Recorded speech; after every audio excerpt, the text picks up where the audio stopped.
It's time for World Tour 9 of the NASCAR Pomont Cup Series. We're here live at Japan's very own Hokkaido Speed Park for the running of the Dr. Pepper Grand Prix. Since the track can only hold 22 cars at one time, we are going to be having another pair of dual races. We did this with Detroit earlier this season, and we're going to do it again here in Hokkaido. So it'll be this is the first of two races here in Hokkaido Speed Park. The first race will have numbers 25 and below. The next race will have numbers 1 through 24. So 25 to 99, so to say. But everyone's going to get points pretty much for the events. It's like double points because it goes from 1st to 21st. And I'm going to let that go. So anyway, here's your starting lineup for the first race of the duels in Hokkaido Speed Park. On the pole today, it is the 77 of Casey Clover. On the outside is 93 Daniel Coffey. In row 2, it's DJ Curtis and Nick Parasols. In row 3, Mason Wood and Seth Cole. In row 4, George Rourke and John Skibnicki. And rounding out the top 10 are Charles Sanford and John McNamara.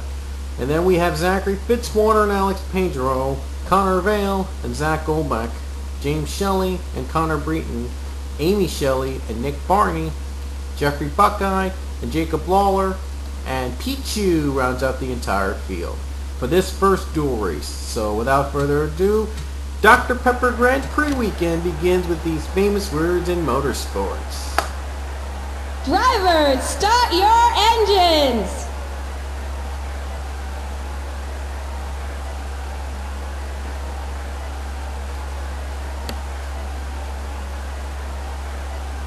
Cars are now rolling off the track. It's a road course and a short track combined. So what racing will we see here in Hokkaido? Each race is going to last us 15 laps here in the Hokkaido Speed Park. Probably the smallest world course. It's perhaps the smallest road course in the world. It's like 10 seconds smaller than Suzuka. So we'll see if any good racing exists here in Hokkaido so we can come back here. Otherwise, we might go back to Suzuka next year. But anyway, we're going to get underway with the first of two races in the Dr. Pepper Grand Prix. Casey Clover, the three-time winner, looking to get win number 4 this season. Is that even possible before the chase begins? It might, if he gets on in front all day, because pole setters usually are out in front all day in road courses like these. But you never know, though. We could see some surprises. Pace car coming out, fans on their feet, as the green flag's about to wave for the first of two races in Hokkaido Speed Park. Green flag in the Dr. Pepper Grand Prix.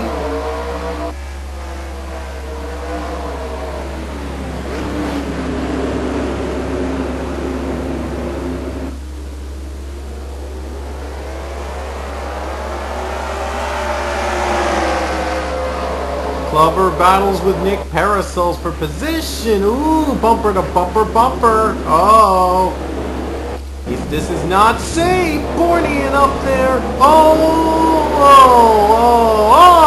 no. Bornian Pichu spin along with the 43, along with the 33 Connor Breton. Oh, man, ugly course. First lap goes to the 77. But we had a bit of a storm to start off the race. Right off the bat, some drama. But still a long ways to go. It looks like Coffey's closing in on the 77. Ooh, we had to lay it off there. On the turn right there. He had to lay it off. These lap cars, they might be a pain later if we don't get a single caution. And Lawler is spun again. Oh, he's not gonna bring out a caution, but Lawler's gonna spin out again. Wow, he just can't avoid the turn. That's twice today. He's already wrecked out on the final corner. So I think the final corner will decide the race unless Clover gets through these perfectly. Never know. Again, you never know what's gonna happen. You never know what's gonna happen. Right now, Clover's the leader. first caution of the day comes out with John Skibnicki and John McNamara. As you see, John Skibnicki got right up high, and Zachary Fitzwater as well. That's been a problem for a couple of our drivers today. But I guess they went I guess Skibnicki went a full way around, so that does count as a caution. Lawler had his problems earlier on the second lap, so did Pichu. They had their problems earlier on that little turn. And it's no surprise, though, that that's where the first caution takes place.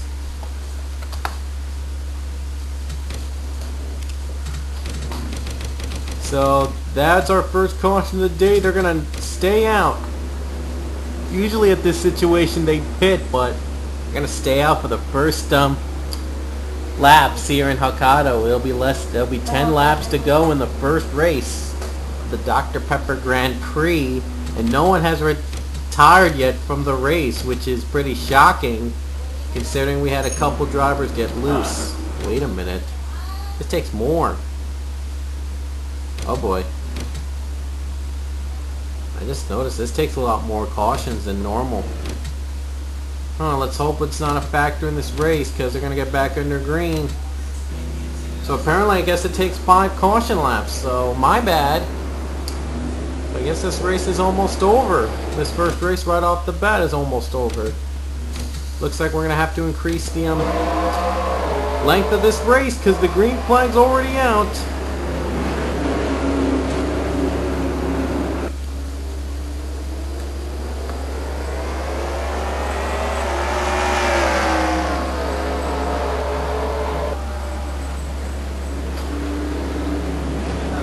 No challenge from the other leaders. Oh boy, Barney again.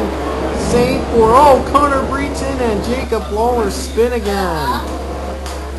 A lot of trouble with this particular turn. John McNamara stuck. Breton is slow to get up. No caution though. Just, 7 to go. And there is no caution. They're on pit road already. Man, has this been a messy race for the drivers in the back of the pack? Gotta wonder if it's safe enough to race in. We might have to increase the length a bit next time because this is a pretty short race and this takes 5 caution laps, which I'm surprised. It does. 6 to go. No really factors right now. George Work has spun already. George Work is loose. Casey Clover has led every lap so far in Hokkaido. If he keeps on, if he hangs on, this will be his 4th win of the season, which would be impressive just before the chase.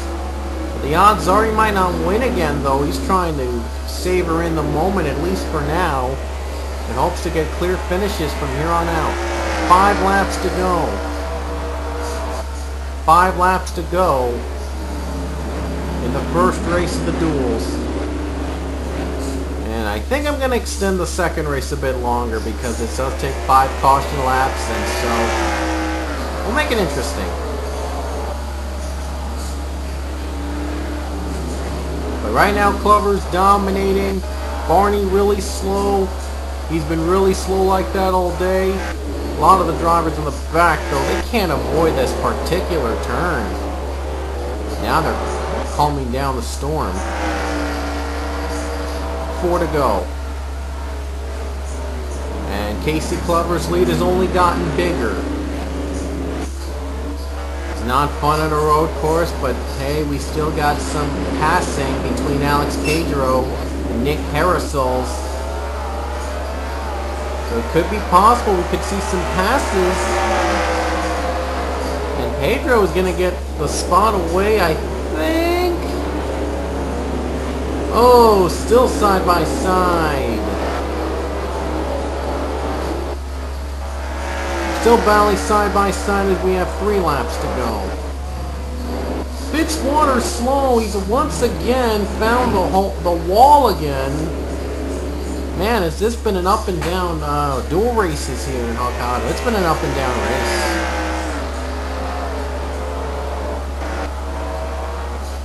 Barney now the slowest car on the track. It's Casey Clover. No one can touch him all day today. Dan Coffey can't touch him. No one else can. So, yeah, we might have to adjust some things later on. With 2 to go. 2 laps away from Casey Clover claiming his 4th victory of the season, which is unprecedented here already, to make the name for himself. And no developments right now, so all eyes are going to be on Clover. Don't worry, guys. If you didn't think this race was fun, I think the second race will try to improve on it. We did have 1 caution spin, though, but nevertheless, at least on something. Well, anyway, white flag is out for Casey Clover with 1 to go. Guess he could coax from here even if pit stops are needed. Just dominated this entire race from start to finish. This first race. Looks like I'm going to have to go back to drawing board next season for this one to come back. Or we might even go back to Suzuka next year, because Suzuka was much better than this. Oh well, Hokkaido was okay, but well, I could have been better, honestly. Could have had a lot more drama, aside from that 1 caution, which was pretty much nothing. But off the final corner, Casey Clover wins the first race of the Hokkaido duels of the Dr. Pepper Grand Prix. Just dominated this entire race from start to finish. It was a pretty short race. Well, I'm expecting the other one should be short. A lap down is Barney and John McNamara retired, so that's your drama right there. So congratulations, Casey Clover. His 4th win of the season ties the record from non-TA2 drivers for the most wins in a single season. Amazing season for Casey Clover. Can he pull off what in the last year's NSCRA Snickers Cup Series? I remember one driver, John Sinadino, he had 6 wins in that series alone in 1 season. He won the championship. Clover's looking to aim for that 6-win streak, and it's also the record for most PCS wins in this season. That was set by Pichu in the very first season. That was before I knew better, but still. But anyway, Casey Clover is among those legends now, with 4 wins in a single season. The first time any driver has ever gotten that much wins in a season since Brendan Fan did in season 5, and he won the championship. So is this a good omen for the 77? It might be. But anyway, we hope you enjoyed the first race of the Dr. Pepper Grand Prix. But stick around, guys, because race 2 is coming up right at you from here at Hokkaido, and it's gonna start now. Alrighty, guys, it's time for race 2, the Dr. Pepper Grand Prix, this time with cars numbered 1 through 24. Here's your starting lineup for race number 2. On the pole, it's the 7 of Aaron Frank. On the outside is the 22, Kyle Collins. In row 3, it's Zachary Chambers and Chris Washer. In row 2, I meant. Row 3, we have Michael White and Jack Blake. In row 4, it's Dylan Young and PJ Williams. Running out the top 10 is Jason Frost and Joshua Michaels. And now the rest of the field from this second race, Jacob Cook and David Rochester, Zeke Marley and Avi Sachs, Dylan Thoreau, Matthew Fuller, Bob Fergus and Jordan Davis, Luke and Leia Walker, and Alex Bush rounds out the field. Race 2 gets underway with these famous words in motorsports. Drivers, start your engines! Don't worry, guys, if this race ends short. I'll probably put Twin Ray Motegi in there at the end of this 2 races, so we can get 3 races, 2 weekends in 1 video. That'd be pretty fun for Joe's Japan. But only if the second race is, well, not as it's just as boring as the first one was, so I do apologize if the first one was very quick and boring for you guys, beside that from that 1 caution. So I'm going to try to make things better next time, and if this does get boring in race 2, I promise I'll put Motegi in the same video so you can get some excitement out of that, because we know that Twin Ring Motegi has excitement. It's also in Japan, so they don't have to travel too far, so we can have ourselves another race. So anyway, and the points will be updated to reflect both Hokkaido and Motegi, if that's the case, but We might be getting 2 weekends in one video today, if I feel like it, but we'll see. But right now, it's race 2, the Dr. Pepper Grand Prix. Casey Clover won the first race. We'll see if the 7 luck continues for Aaron Frank on the pole, or will there be more surprises along the way? Or will there really be surprises in this race? I'm hoping for the surprise part, but the green flag waves for Dr. Pepper Grand Prix. Race 2 is underway.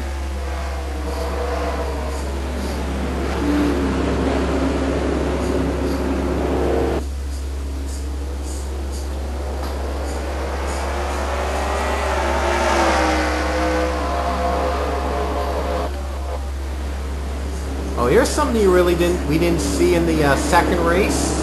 Battle for second. Oh no, Washer too high. Oh, Chris Washer got too high. A couple others got high too.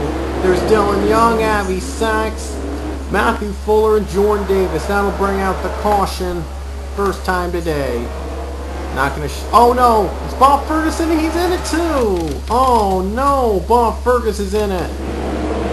And it was Leah Walker that spun the Abe Fergus out. And there's also David Rochester getting loose on the corner. Oh no, wow, what a mess.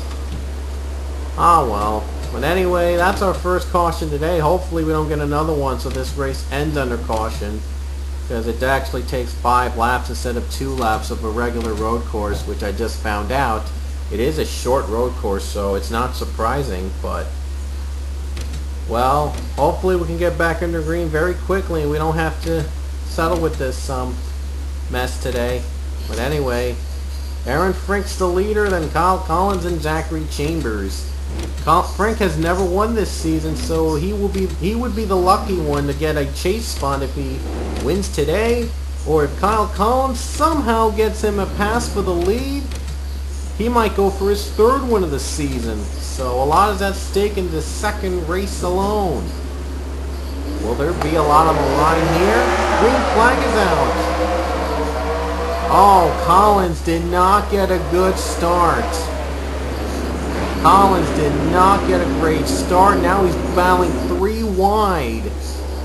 That's good news for Aaron Frank. And now the 6 of Michael White is in second. So we haven't seen that in the first dual race, but in the second race there was a lot more drama for the top 5. However, it has all remained the same. The leader is still Aaron Frank, the pole center, and the 2 PJ Williams spun. Jordan Davis won a full round. That'll bring out another caution.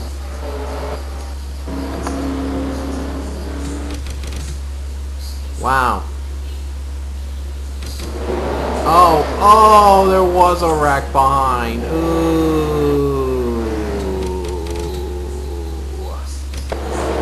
Oh yeah, Rochester spun him. Oh, he got spun. Everyone just got a mess.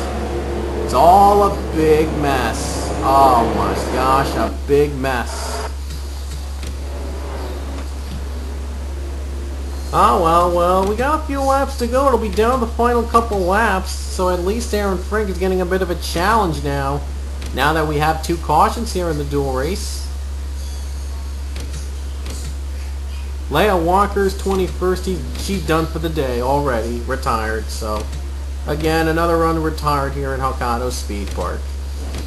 But here we go with just 5 to go here at Hokkaido in the second race. Will Aaron Frank hold on, or will there be a shocking twist at the end?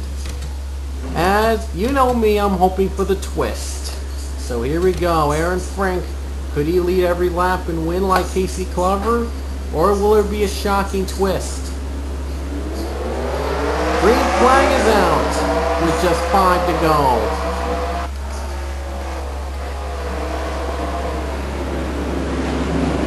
Oh man, here comes Colin. Here comes White.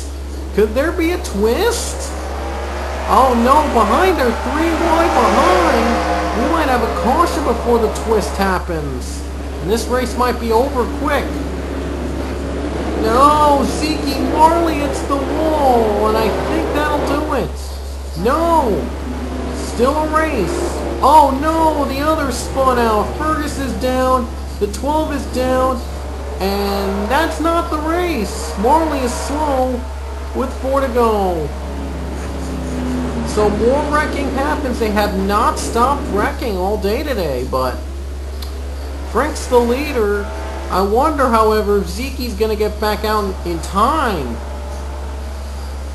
He's going to go on pit road, so thank goodness he's not going to be a factor. He would have messed up the 7 of Aaron Frank, and we would have had something. So this second race, yep, it has provided more drama than the first, but it has remained the same. The leader has remained the same. The pole setter, 3 to go. But he knows he's got to survive through these treacherous turns in order to keep the win.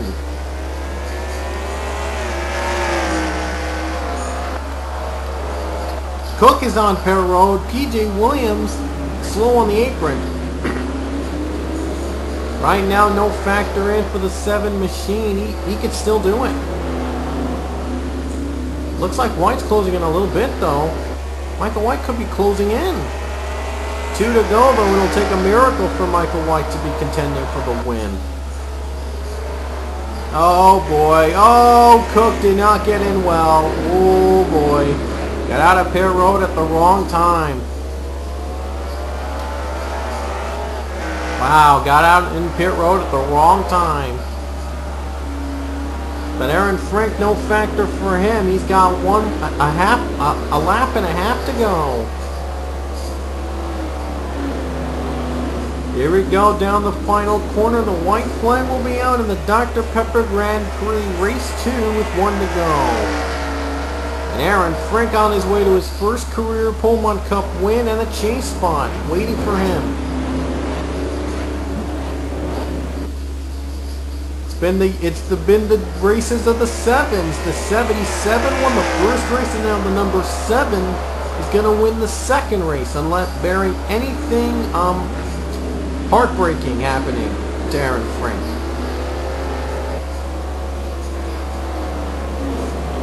One more turn to go for Frank, and he's smooth sailing from here. Off the final corner, Aaron Frank will win race 2 of the Dr. Pepper Grand Prix.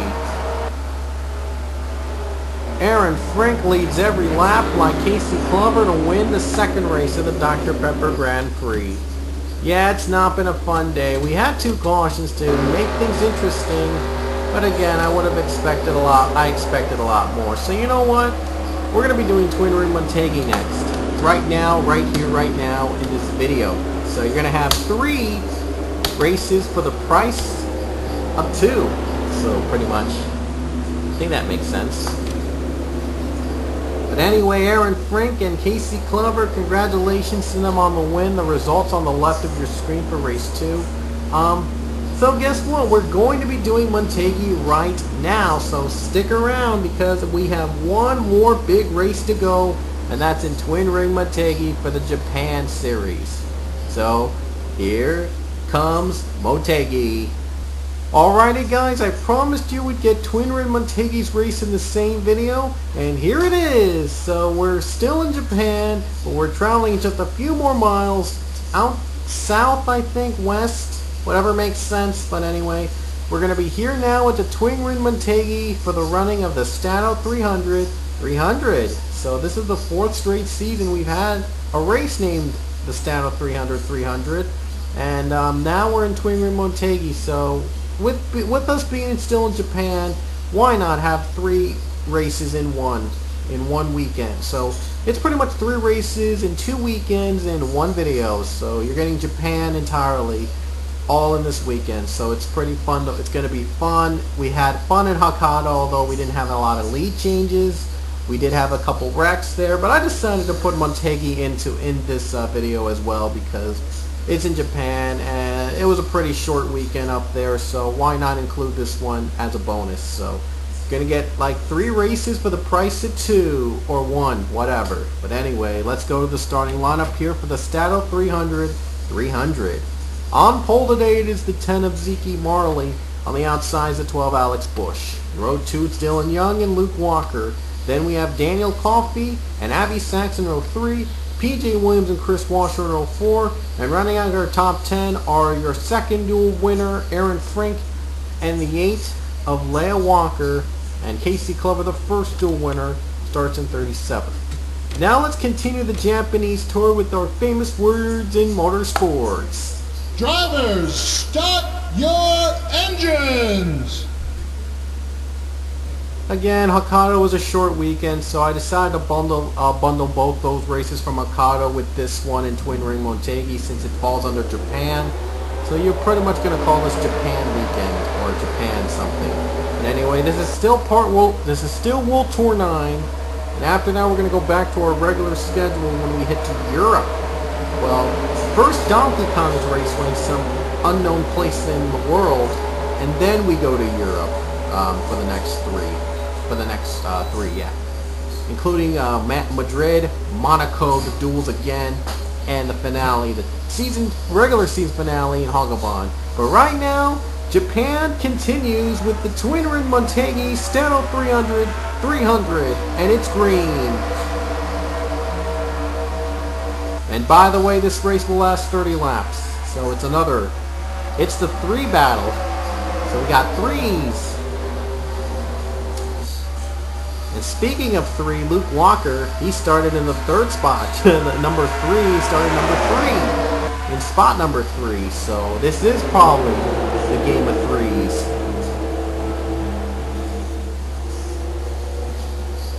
Zeke Marley's going to take lap number 1. Dylan Young has just made his move for second. What a move by Dylan Young. Young got a great start. P.J. Williams, look at that. 2 + 1 = 3. Can't stop thinking about the 3s, man. Hey, look at that. Williams is 3rd. Oh my God.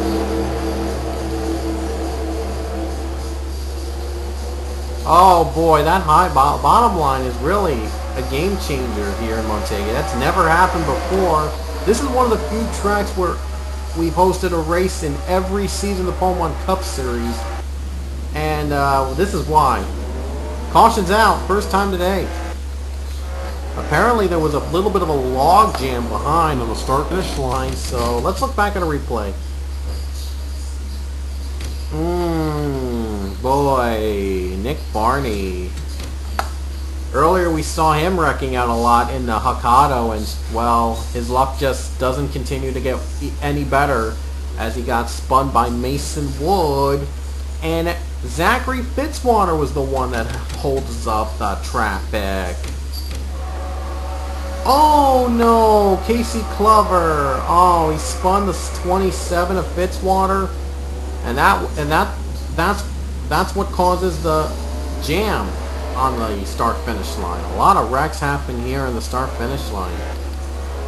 Are they going to race to the line? Yes, they will. They'll race to the line. One chance for Young. He knows this is his only chance. Oh, down the line, it's going to be Dylan Young taking the lead under caution. Dylan Young takes it under the caution flag. He made the right move at the right time. So Dylan Young, the number 1 machine, he's the leader now over Zeke Marley. No one has retired yet from the wreckage. That was a bit of a small incident, but still it holds up the line. So they called a caution for that. And I tried to mention earlier, I did mention earlier, this is one of the few tracks in which it has held a race every season of the Pokemon Cup Series. Motegi, it just always surprises me every season. I don't know why, but it always surprises me every season. So we could expect another surprise here in Motegi. You know you're going to get a surprise here at Twin Ring Motegi. I just know, you just know it. Got a feeling that this is going to be, that's going to have one heck of a finish here at the end of the race. So anyway, let's go back to green here in Twin Ring Motegi. Dylan Young's the leader, looking to become another 2-time winner this season. Zeke Marley second, trying to get in the chase with the win. Same for P.J. Williams in third. Aaron Frink trying to go back-to-back in Japan. It would be impressive if Frank gets 2 wins in Japan. Both weekends in Japan would be a sweep. And Avi Sachs runs around the top, rounds out the top 5. He's yet to win this season, but he has won in every season he's competed in since season 2. He's trying to continue the streak, the untouchable streak, I should call it.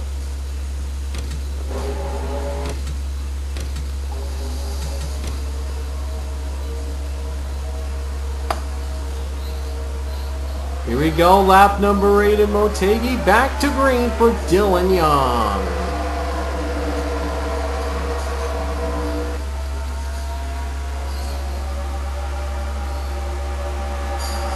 And PJ Williams, no surprise, he gets the 2nd spot back. He's now looking for the lead. 1 + 2 = 3. And these guys are battling for the top 2. PJ Williams, what a start for him. He's going to take the lead away from Dylan Young. He does. Bit of a scare behind there before. And another caution. Nick Parasols has spun on the final turn. Nick Parasols has just spun. And that'll bring out our 2nd caution. Aaron Frank now 2nd. He's got 1 more move. Frank's going to do it now. Here comes Aaron Frank. And Frank, he's going to lead in both weekends of Japan, but he's looking to win in both weekends of Japan. And Frank by inches is going to get the lead.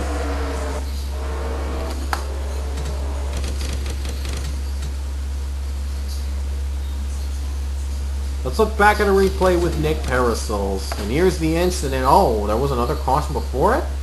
Didn't even know that. But first, Nick Parasols. Oh, he got hit by the 6 of Michael White. And yep, he got spun on his own. It was a self-spin. Nowhere to go for the 31, and he suffers the spin. Trying to get to the pace car. Let's see if there was a caution before it. No, there wasn't. I thought there was because I saw the red flag on the crew waving before Parasols even spun. So, but apparently that's not the case. I guess it was for some reason, I don't know, bad sushi? I just had to say it. I had to say that. Anyway, first set of stops underway. And a nice view here as you get to see the actual, what the flagman sees. A nice view here. I never even noticed here in Motegi. We're now on pit road today. Frank takes a stop. No staying out drivers, so everyone's not playing it safe. Is playing it safe. Let's see who comes out first on pit road. Oh, it looks like the 22 is out. Yes, the 22. Kyle Collins out first. He was from 7th all the way to the lead. Aaron Frank, I think 2nd or 3rd. And Alex Bush, another fast stop for him. He'll be in the top 3.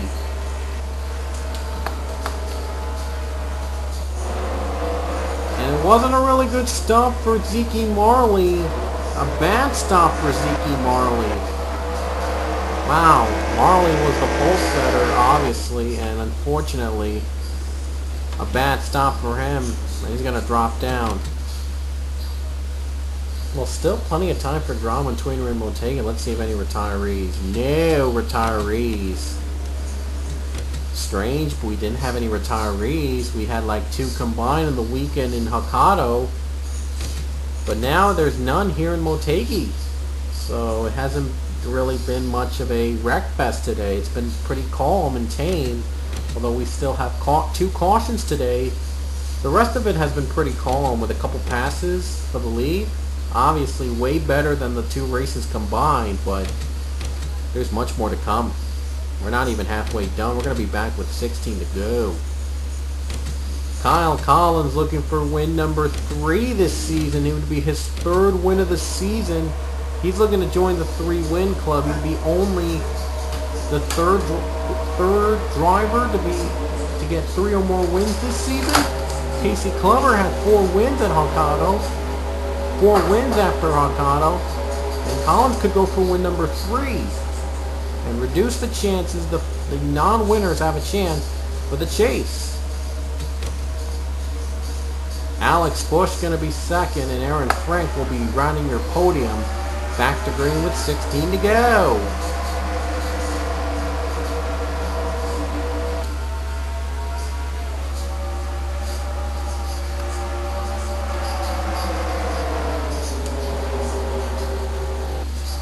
Aaron Frank going to try to get second. Well, he doesn't have enough drafting help. And how about Charles Sanford? He's in 5th. What a move. Oh, P.J. Williams, he does it again. Another great move for 3rd. He could go for 2nd. Look at the 2 Penske cars battling it out. Number 2 and number 12. Another wreck. Oh, Barney again and Fitzwater again. 2nd time today they've wrecked out. Wow, these guys having a rough day. So it's now the race of the 2s because 22 is out in front of the 2. Hopefully no other wrecks. No. Close call.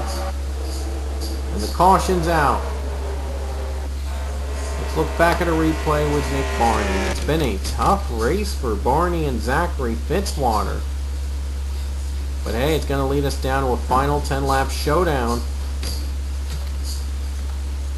It was DJ Curtis that got the wreck.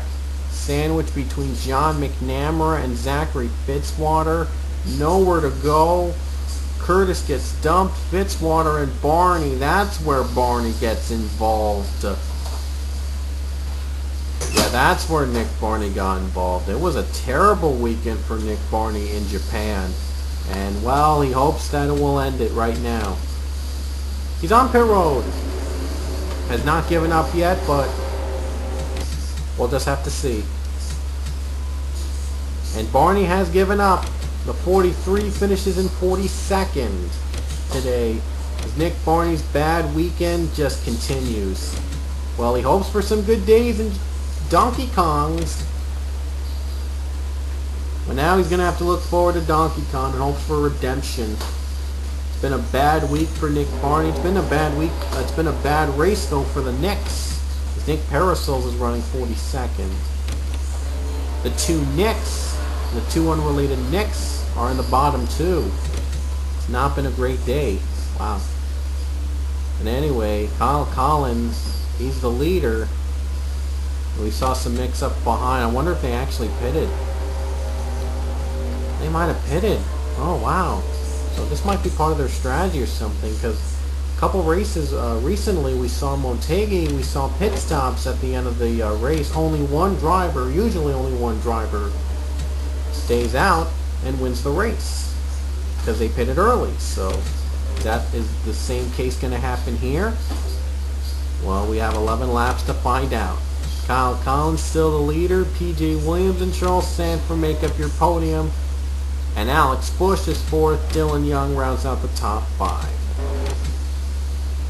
So will Kyle Collins be a member of the 3-win club? Or will P.J. Williams get in the chase with the win? Or will it be Charles Sanford who gets another win and another chase spot potentially? Green flag is out. 11 to go.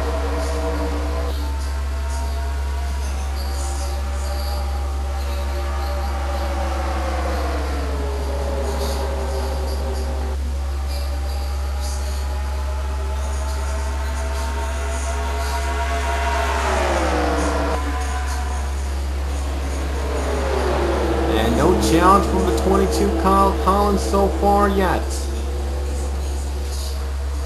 Let's keep an eye on the back and hope they don't wreck out. Frank's on pit road. Frank is going to pit.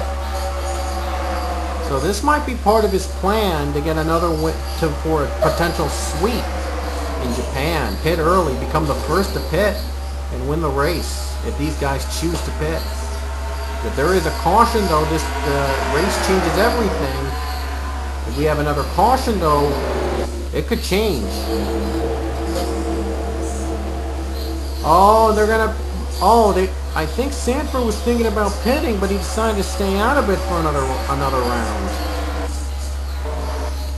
They're trying to catch up to Frank in hopes of lapping so his plan doesn't go into fruition.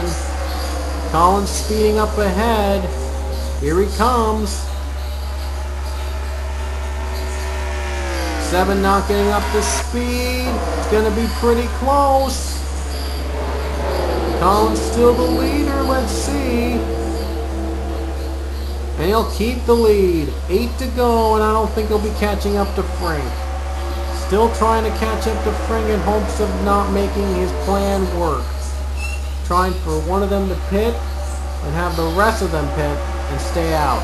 Now have one of them stay out, have the rest pit. And it looks like that plan might not be working. Sanford takes the lead.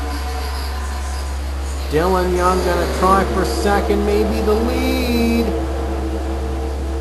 Oh, I think they're gonna pit. No, they're not gonna pit. Wow. Is there gonna be another late run? Charles Sanford battling with the 1 for the lead. Frank has since pulled away and has prevented himself from being a lap down. So a save for the 7. The 1 is now the leader, Dylan Young, but for how long?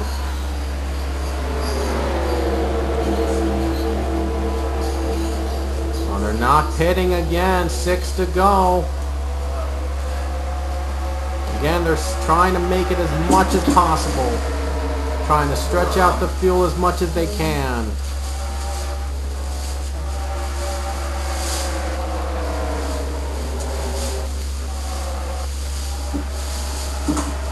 One, 2 is on the top 2, and Luke Walker's running in 5th right now, so almost a 1, 2, 3 in number-wise.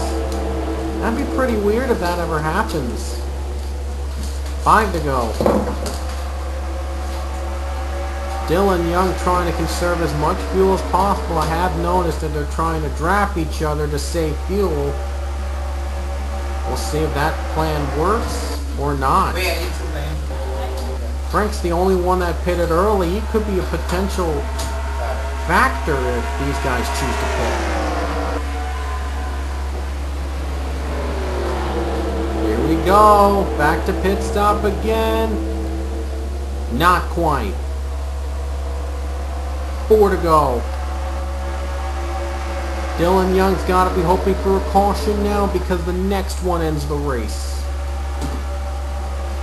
Charles Sanford just took second from P.J. Williams, and that breaks up the 1-2 bond. Well, the question is, will they have to come to Pear Road and get a splash of fuel? At this point, they might have to need only a splash and just go as fast as they can to keep the lead. 3 to go for Dylan Young. He's already in the chase with 1 win this season. He could be another 2-time winner and solidify that chase spot. Charles Sanford has not won this season. He's looking to win again. I think it would be his 9th career Pullman Cup win if he does it. Oh, he's catching up. He's catching up to Young. This could be possible. If these don't pit, we can have a race. 2 to go for Dylan Young. It's all going to be a race to the line now. I think these guys might have pitted early. I think they're going to make it last. I think they're going to make it. I think they're going to make it. It's safe to assume. Here comes Charles Sanford going for the lead. 2 to go. Does he have enough draft? Doesn't look like he has enough draft. Gonna get a break. Yes.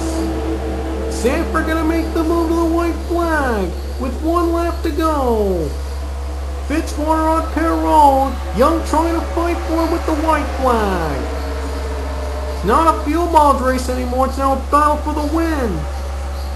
P.J. Williams gonna get second away from the one machine, and Dylan Young has moved from first to third. Mason Wood approaching, and Wood has hold up the two of Williams. That might be a pull away. We'll see if he makes it. Can Sanford make enough fuel? Yes, he can. Off the final corner, Charles Sanford wins the Stato 300 at Twin Ring Motegi. Charles Sanford, I think that's his first win in a couple seasons. And Charles Sanford wins again. And he's in the chase once again. It looked like it was going to be a fuel mods race. A couple drivers started to pit. But these guys had enough fuel in the tanks to win the race. So it really didn't matter to them. They could have completed another lap around on a full tank. So that's how much fuel they had. They had enough fuel to pull off. Charles Sanford had enough fuel to pull off the win in Japan. And it concludes our Japanese weekend. Hope you had fun. But now, let's take a look at the final results. Charles Sanford is the winner. Dylan Young will have to settle for second. P.J. Williams is third. Kyle Collins fourth. Dan Coffey fifth. David Rochester sixth. Luke Walker seventh. Matthew Fuller eighth. Zachary Chambers ninth. And Seth Cole 10th. And the rest of the field, only one driver called it quits. Nick Barney. So a total of 3 drivers retired combined in the Japanese weekend, which is pretty low, surprisingly low in Japan. It was pretty tame. So next race we'll head over to Donkey Kong Jungle Raceway for some fun in the jungle. And then it's off to Europe for the final 3 races of World Tour 9. We hope you'll stick around for that. Point standings after Motegi will be coming up, along with the updated chase grid updated after Hokkaido and Motegi. So these chase standings and the chase grid are combined from Hokkaido and Motegi, so they're up to date. So anyway, hope you enjoyed our weekend in Japan. Be sure to like, comment, and subscribe. Haven't said that in a while, and I regret that, but anyway, hope you enjoyed our weekend in Japan and Hokkaido and Twin Ring Motegi. We'll see you in Donkey Kong's coming up, so we'll see you guys later. It's time for World Tour 9 of the NASCAR Pomod Cup Series. We're here live at Donkey Kong's Jungle Raceway for the running of the Donkey Kong 200. On the pole today it is the 10 Ezekiel Marley. On the outside is the 13 Jacob Cook. In row 2 it's Luke Walker and Jeffrey Buckeye. Row 3 has Nick Parasols and Daniel Coffey. Row 4, Leo Walker and David Rochester. And running out the top 10 is Jack Blake and Seth Cole. And I noticed some spaces in between the cars. I wonder what's going on. Collins 11th, McNamara's 12th, Curtis is 13th, 14th is Dylan Young, 15th is... Oh, that's strange. These other cars are separate from the top 10. This has never happened to me before, but yeah, I just noticed this weird stuff. So, well, anyway, without further ado, let's hear those famous words in motorsports. Drivers, start your engines! And our last winner from Twin Ring Motegi, Charles Sanford, starting 32nd. We have 17 different winners this season, so that means if we have a new winner during any of the 4 races, the winner's lowest in points will be bumped out of the chase grid if the driver with 1 win is higher in points than them. So some drivers could be bumped out of the chase grid. So this is now to the point of the game. Will we have will we get our 18th winner this season, or will there be another multiple winner here in Donkey Kong's? Ezekiel Marley hasn't won, so he's trying to get into the chase grid somehow. As the green flag waves in the Donkey Kong 200.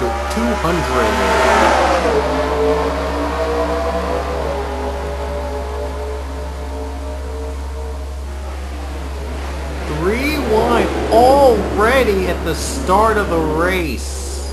Oh yeah, the wrecks keep on coming. Big wreck behind. That'll bring out a caution. Jacob Cook looking to get the lead from Zeke Marley. Oh no, they might have spun out. And they did. Wow, right there, right here. Uh-oh. Oh, Luke Walker's in it too. Nick Parasol's in it. And Jeffrey Buckeye makes it through a wild first lap of the race. Very promising start in terms of action. Jeffrey Buckeye is going to lead to the caution flag. My goodness, was that action-packed for the very first lap of the race. Gotta look back at a couple replays for this, because this is action-packed. Alex Pedro's now second. Alex Bush third.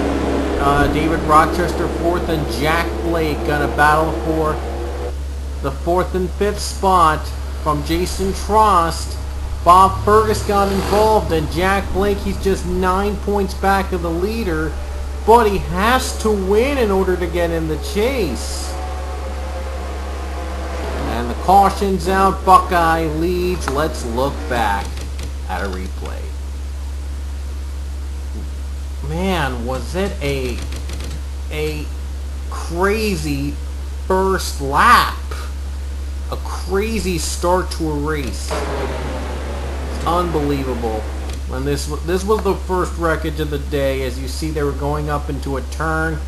Look at that, 4 wide at one point ahead of them, and then there's DJ Curtis, Dylan Young, and John McNamara.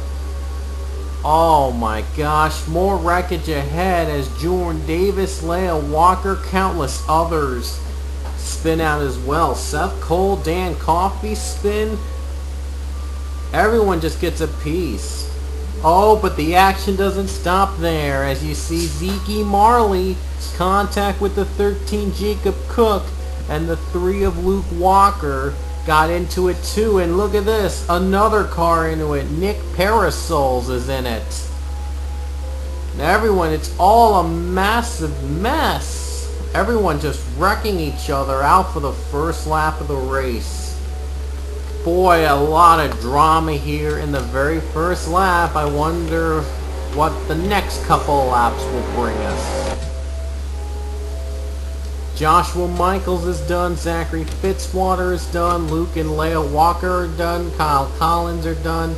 John McNamara, Dylan Young, and DJ Curtis down a lap.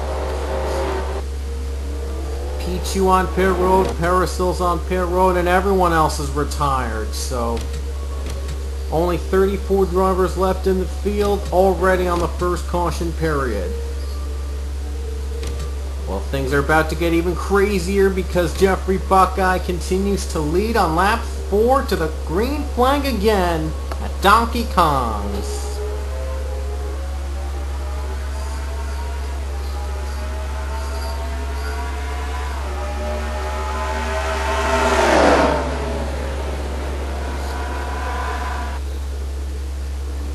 Here's the first turn. They wrecked out on this first turn. It looks clean. Oh wow, Buckeye, he was having they were trying to pass, they were trying to battle. Jack Blake, oh no! Jack Blake and Jason Trost right up in the wall.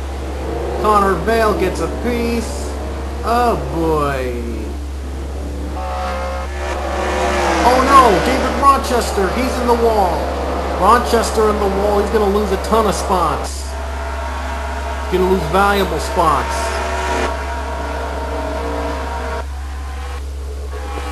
And 11 is on pit road. It's not looking good for Jack Blake. He's on his way to a good run, and now it's all down the drain. By the way, Fergus runs 29th. The point leader, Bob Fergus, runs 29th. Buckeye leads to the caution again. A hard hit on Jack Blake. He comes in second in the points, 9 points behind Bob Fergus, but does not have a win this season, so he can't get in the chase if he doesn't have a win, and unfortunately this wasn't his night. As you see, Jason Trost got right into the 11 machine, and oh, that is a hard hit on Jack Blake. So hard you could actually see the front plate on the car. And then Connor Vale, Mason Wood add insult to injury. And John Skibnicki held up when P.J. Williams. And there's Bob Fergus. He just slips on by. There, that's the top two in points right there. Washer out of pit road. He just pitted.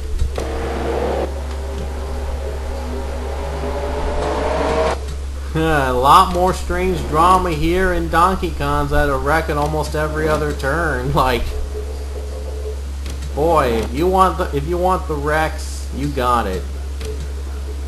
And Trost is done for the day. Vale is also done. No word on Jack Blake. Some drivers take pit roads. Blake is down a lap. We don't know if he'll come back out of the track. But Amy Shelley, she's also retired in a separate incident we're not going to look back on, but she's retired. And let's see who comes out on pit road to take the lead. It might be Buckeye. Yes, it will be Buckeye. Comes out first. No one stood out, so Buckeye comes out first, and Jack Blake is done for the day. He's not going to gain ground on Bob Fergus in the points. So Fergus, he got himself out of another jam today, and could get a couple points ahead of him in the point standing. But still, if he can avoid Jack Blake winning this season, he still could be competitor in the chase in the one-time winners. Right now, Jeffrey Buckeye, I think he has a win this season. I think he's already in the chase. Oh wait, I don't think Buckeye is. I'm not sure. But Alex Pedro, I know he is in the chase with the one win. Alex Bush, I know he isn't. So anything can happen with the green flag.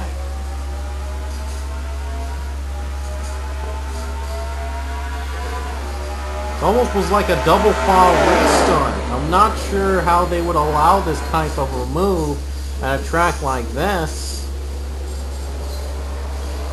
I wonder if they allow that. Because Pedro has now taken the lead.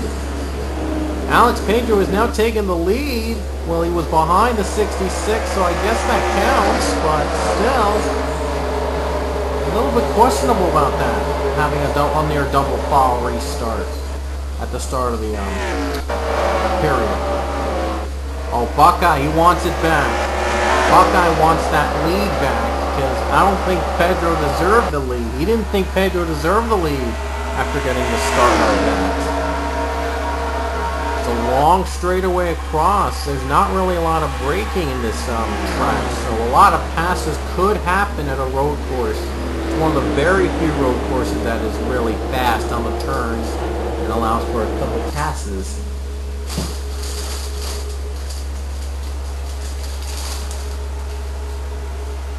Now let's see if the 66 has any challenge for the 42. Here he comes. It's side by side. 66 and 42 battle for the lead. Pedro led the lap, the first different leader of the race. Buckeye led every lap in lap 1 through number 8. As the pole setter Marley never led, as he had been involved in the first caution.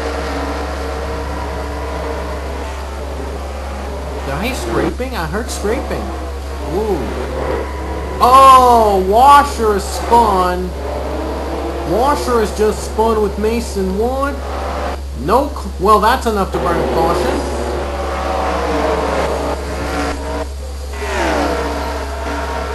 Well, we were green and cleaning green for 2 laps, but now we're back to another caution period. Buckeye trying to find room to make a pass on Pedro, was not able to make a pass earlier, and he won't be able to do so now. Let's look back at the wreck with Chris Washer and Mason Wood. Guys had a rough day today. Wood was involved in the second caution, and this is the turn that causes the most wrecks. As you see, Washer, he got a bad groove on the turn, and same for Mason Wood, and they spun each other, and they spun themselves out. Great job. They did avoid a potential big wreck. So that's the good thing. That was the safe thing, but still, that's a bad break for these two drivers. Alex Pedro would be getting his second win of the season if he hangs on. Buckeye, I think either his first or second win. I'm not sure. We'll look back at the chase grid at the end of this race and see if that's the case. Chambers, I don't think has won this season. Fitzwater has, but not Zachary Chambers. So he's looking to hopefully have enough points to get him in the chase with that one win. Same for Alex Bush and Aaron Frink. He was the 17th winner of the chase, but isn't high enough in points to get a chase spot. He's the most recent new winner this season. He won the second race of the Dr. Pepper Grand Prix Duels in Hokkaido. And now in Charles Sanford, Charles Sanford actually bumped out Aaron Frink out of the chase spot with his win last time in Motegi. So, by the way, now ties in for Jacob Lawler for fourth most all time in the wins list with Sanford. Lawler has not won this season. Lawler, I don't think, has won this season, so he might try to go for his 10th win this season, but he's 13th though. But still possible if a miracle happens. But Pedro's gonna lead us to caution to the green with 8 to go. Still looking for that second win of the season, hoping to ice that chase spot. Green flag again. And Sanford, oh, by the way, he's looking to get 5th away. Oh no, 4 wide. Oh no. No! Oh, Frink is in it. Sanford just spun out by Aaron Frink. They were going 4 wide. It got too close, and they wrecked. Not sure. Oh, I see the pace car that brings out the caution. Pedro got too high. A chance for Buckeye. Pedro got on the grass. Up the hill, Pedro hits the wall. He's gonna lose a couple spots. Not the start Pedro wanted. Buckeye's the leader. Zachary Chambers moves up to second. Bush up to the third podium. Michael White 4th, and there's Pedro. Dropped to 5th. Bob Fergus on pit road. The points leaders on pit road. As Buckeye going to take it to the caution. Let's look first on what happened to Bob Fergus.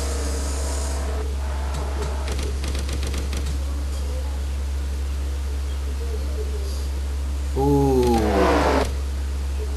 And the same. Oh, right there. Matthew Fuller got loose and Fergus got caught up in the storm.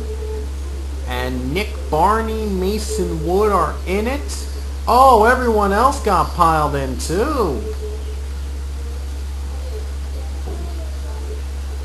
Let's look back though on the incident with Aaron Frink and Charles Sanford. Frink was going 4 wide with Sanford, and it got ugly pretty fast. This is why 4 wide here is not a good idea. As you see, Sanford got spun by Aaron Frink. Was trying to go for back-to-back wins, and well, it just goes down the water as they spun each other out.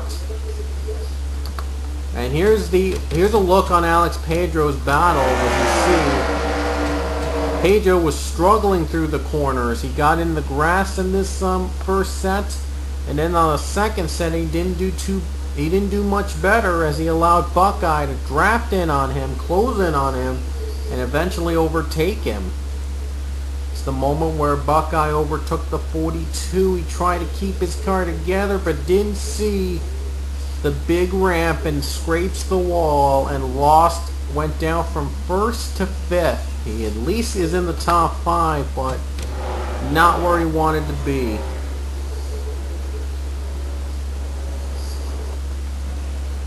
Couple drivers on pit road, and they got to be careful because you don't want to have an incident like Twin Ring Motegi last time.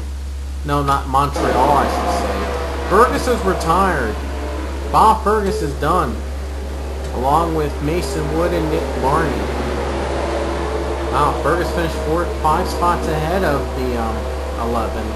And what are they doing? They're putting James Shelley in front of the leader. Let's hope this doesn't become permanent, because if it does, this would really change the race. And it will. James Shelley, the lap car, in front of the leaders, back to green, and they just zoomed by. Wow. Oh no, a wreck out, and he causes the big wreck with Lawler in it and everybody else. Wow, are you kidding me? Gonna force us 4 to go and might be a final 2-lap dash to the finish. Unbelievable. They put Shelley in front of the leaders, and this is what they get. Oh no, White! Oh, White got loose. A couple others got loose. Oh wow, White was on his way to a top 5 finish, and it goes up in smoke. No challenge from Jeffrey Buckeye. Zachary Chambers, well, he didn't get the start he wanted thanks to the lap car of James Shelley. Jacob Cook's on pit road. Jacob Cook is on pit road.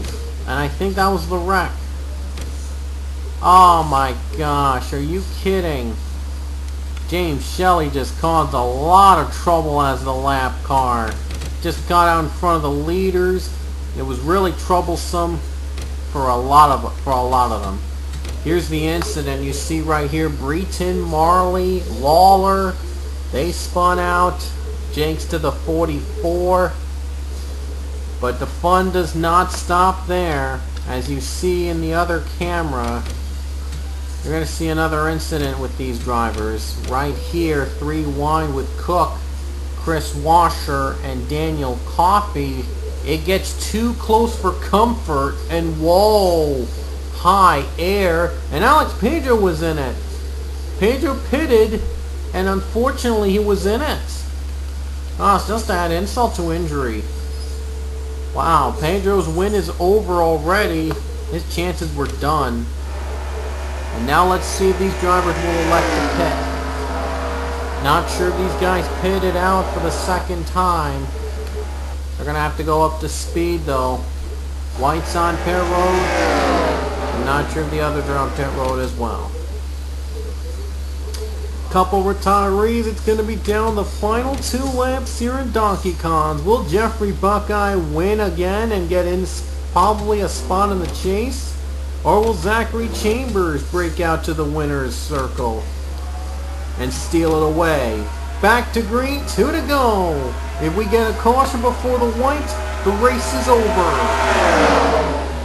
Here comes Chambers getting help from Avi Sachs. Both side by side, it's going to be a death fight to the finish. Guys better not get too close. Chambers got a little high up. But Buckeye survives. Wait! Not yet, Bo! Chambers and Sachs spin. Chambers, Sachs spin. That is the race. The closest competitors for Buckeye spun out. Oh no, Buckeye up high. But Seth pulled a little higher. Looks like no thread made for Buckeye. Oh man, that was a close call for the 66. Looked like it was going to be challenged for the lead. But Jeffrey Buckeye, he might survive if he doesn't pit on the final lap.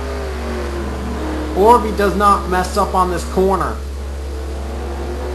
And Jeffrey Buckeye, he's going to survive to take the caution flag with 1 to go. Oh my gosh, was that a wild end to a wild race all the way. Wow. But Jeffrey Buckeye's got to stay his speed. He's got to keep that position on the final caution lap. He's waiting for the pace car to come in front of him so he can try to take the win. Might be either that or might be something else. So we're going to keep an eye on the 66 of Buckeye on the final lap and hopes he can stay out in front.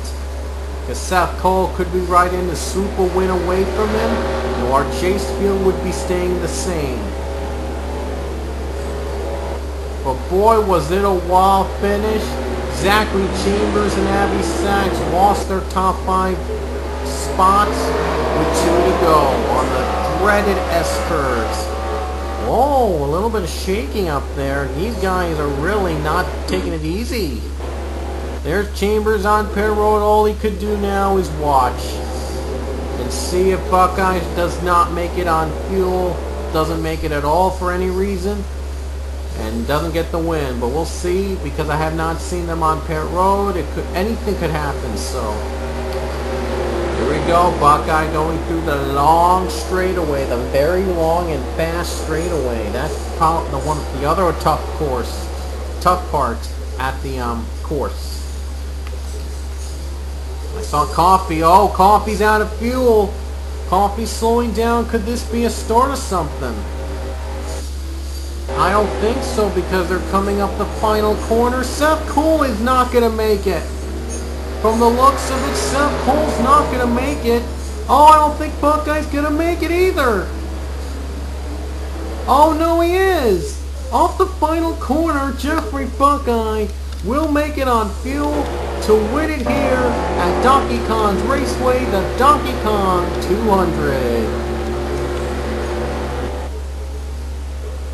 And he's out of fuel, so he just ran out the moment he crossed the start-finish line. So they were low on fuel, but the caution flag slowed them down long enough to keep fuel intact. Seth Cole, I think he's going to be ruled 6. He ran out of fuel before the 66. But he does get 6th. Well, I don't know which position he finishes, though, but we do know that Jeffrey Buckeye survives the night and wins again at Donkey Kong Raceway. Final margin victory was 1 second, but it's because of the fuel issue. So anyway, it's official now. Buckeye's the winner. Breton will finish Connor Breton will come in 2nd. Aaron Frank is 3rd. Nick Parasol, a comeback finish for him, in 4th. And Casey Clover rounds out your top 5. They will give Seth Cole 6th. Alex Bush will be ruled in 7th. Daniel Coffey 8th. Charles Sanford 9th. And Alex Pedro rounds out the top 10. And here's the rest of the field. Buckeye gonna go backwards for his victory lap or something. No, he's gonna go and disappear on pit road. Ah well, but Buckeye, we do know that he's a winner again in the Beaumont Cup Series as Donkey Kong 200. The next 3 races of World Tour 9 in Europe, including the final race at Madrid Super Speedway. We're getting rid of the track after this season. And then the duels of Monaco for the King of the Mountain 360. Monaco duels at the old track of Formula One's Monaco Grand Prix. And then the last race before the chase in Germany's fastest sim oval in the world, Hawgabahn. So that's what's coming up in the next 3 races. We'll see if Buckeye has solidified him in the chase, or, well, has 1 win only and knock someone else out of the chase. So we'll see. Well, hope you guys stick around for those 3 races. The Montreal race turned out to be a disaster. I apologize. No, the 349 race I meant to say was a disaster, and I apologize. I will work on that next season. Anyway, we'll see you in Europe. Points and chase grid coming up. It's time for World Tour 9 of the NASCAR Beaumont Cup Series. Today we're here at Madrid Ultra Super Speedway for the running of the Monster Energy 400. The rest of these races in World Tour 9 will now be in Europe from here on out. And it's going to be a last chance for most of these drivers to get in spots in the chase by winning a race. So everything's on the line for the next 3 races. 3 weekends, I should say. Whatever. So anyway, we have ourselves a Pokemon Cup Series first. The front row consists of the 2 walkers from TA2 Racing. Luke Walker is starting on the pole. On his outside is his sister, the 8 Alea Walker. So TA2 Racing has themselves history being made. First time we've ever had the 2 walkers share the front row of a race. So pretty interesting. Aaron Frank and Alex Bush will start in row 2, along with David Rochester and Daniel Coffey in row 3. and Dylan Young and Zachary Chambers in row 4, and running up the top 10, Kyle Collins and John McNamara. And now let's get right on to it, as the walkers are going to lead us to the start with these famous words in motorsports.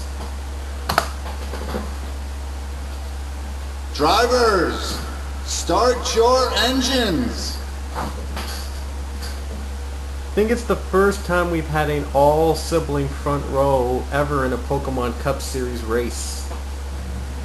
But how will this stay in Madrid, or will there be madness all around? By the way, this will be the last race here in Madrid, as we're saying farewell to this track after this race. At least for next season, though, because next season it will not be returning. But if we have other tracks next season that are not that great, it could make its return back in season 11 if we reach it that far. But anyway, at least the last race in Madrid is about to start with the green flag, 29 laps. For Luke and Leia Walker, the front row leading us to the green flag, World Tour 9's Monster Energy 400 is underway.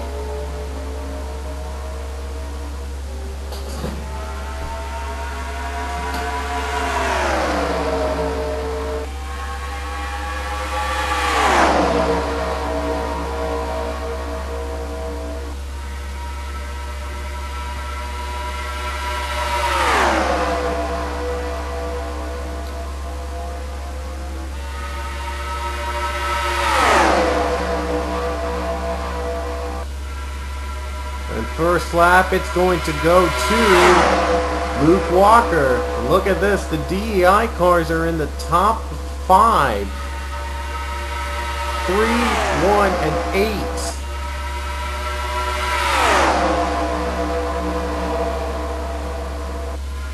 Oh, look at this. Here comes a battle for Aaron Frink for the lead. Frink's going to get it back. Dylan Young gonna follow him on the draft. These guys have wins this season. Frink, though, is out of contention for the out of the chase grid because he's low in points. He needs to step it up. Needs to be higher in points to get in the spot, to get back in the chase grid. And a win here would ice that chase spot, make it 2 wins.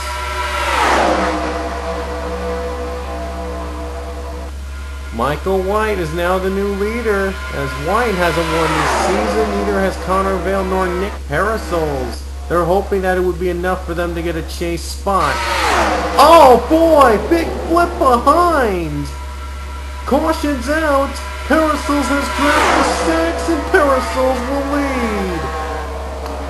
Oh boy, a big wreck behind them on the final corner. What went wrong?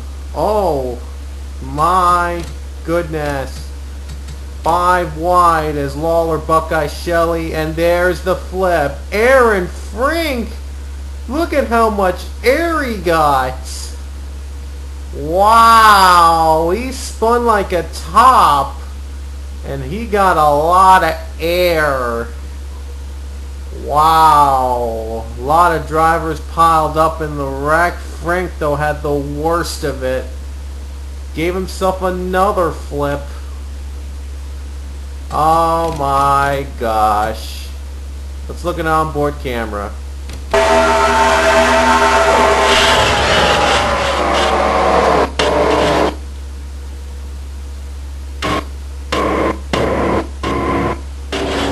Aaron Frank, he went airborne. Here's another view from the TV2 camera. And you'll see how much air he got.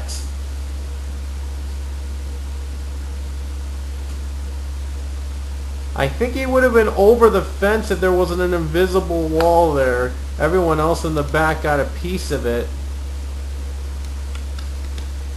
Oh, we can't get a good spectator view because we would have loved to have seen what it was like to have seen that exact wreck. Well, let's get a view from the helicopter view.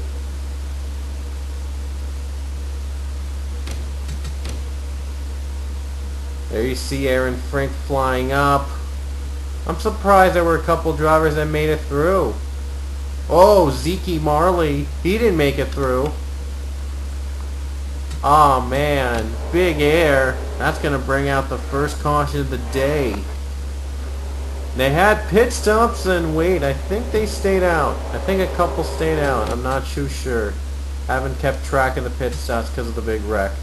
Zachary Chamber, Jeffrey Buckeye, Jacob Lawler, Amy Shelley, Alex Pedro, Aaron Frank, Jason Cross, Mason Wood, Dan Coffey, Zeke Marley, Dylan Thoreau, DJ Curtis, Dylan Young, Chris Washer have retired from the race. At least the two walkers are still in the track, but it's going to really change up everything. Anyway, pace car comes out as Nick Barney is your leader over Nick Parasols and Connor Vale. Back to the green.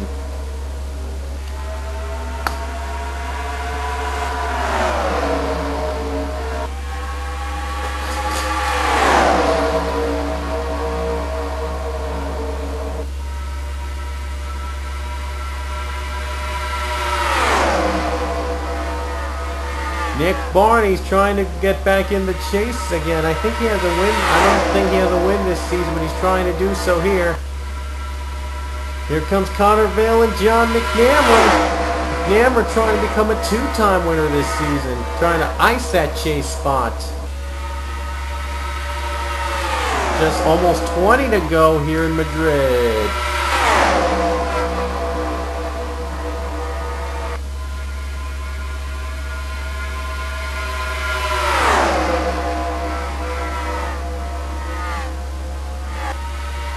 And John McNamara runs second. Abby Sachs getting a draft from third. Luke Walker trying to make a comeback here on the bottom with Kyle Collins. Collins moves up to third as John McNamara, he's trying to find an open room to make a pass on the 32. And Nick Parasols, he didn't have a great start. He dropped back a lot after leaving the caution flag. He was out of the top 10 at one point. Now he's back in the top 3. Caution's out as John McNair was about to make the move, but the caution came out. Oh, James Shelley, what happened to him? It looks like part of his car got wrecked. It looked like from there, it looks like his car was like sandwiched between something. Well, here's what happened is he got spun by the 77 of Casey Clover. And Clover right there didn't help himself out. Well, he's got a chase spot already with those 4 wins, but if he wrecks out on the chase, it's not going to be easy. It's not going to be an easy chase for him. But neither is James Shelley if he were to win. Well, I think he did win already this season, but wow, Shelley, his car looks like a thin car. Wow.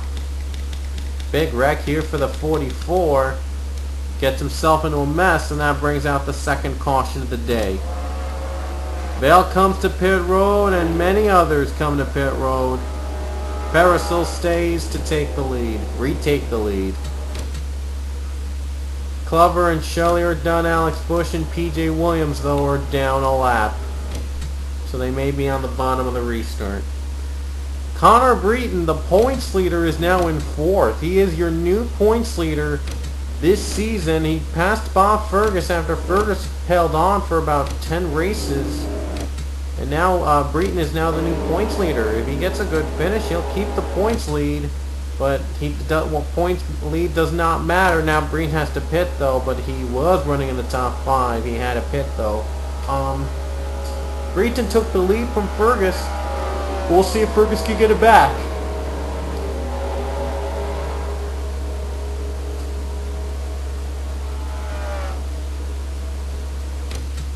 But the points is not going to matter after Hawgabahn. What matters is the wins. The winners are going to face off in the win. We had a couple of up and downs on pit road. Parasols decided to pit. And Golbeck's going to pit before the green. Man, things are mixing up here at Madrid. I don't know who has the best strategy. 14 laps to go. The leader is Matthew Fuller to the green flag again. Oh, P.J. Williams. He's not making it easy for the drivers on the bottom. And neither is Alex Bush. Bush isn't making the bottom easy. Those 2-lap cars causing trouble, but Connor Vale, here he comes. Connor Vale has not won this season. He's hoping to win again. Oh no, he's going to have to pit. More drivers take pit stops under the green flag. That's going to hand the lead over to Jordan Davis to the caution flag. And what timing? Because the walkers! Oh boy, the walkers got wrecked. Ah boy. I knew it wasn't going to last. It was not going to last. Let's show you a good view. Matthew Fuller, he was trying to get on pit road, but Kyle Collins, he slowed up in front of him and caused a major scene. I'm not sure why Fuller slowed down in front of Collins, and Collins just let it out and took out the 2 walkers on their way. Oh my gosh. These guys started in the front row, and it's not going to be a happy ending for them at all. We're going to get an onboard camera with Luke.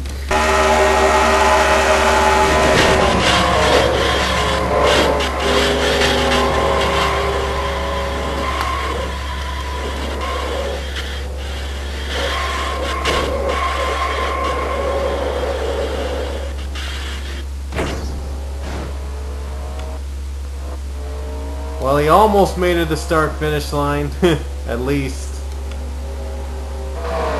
They almost made it. Let's go on board with Leia Walker.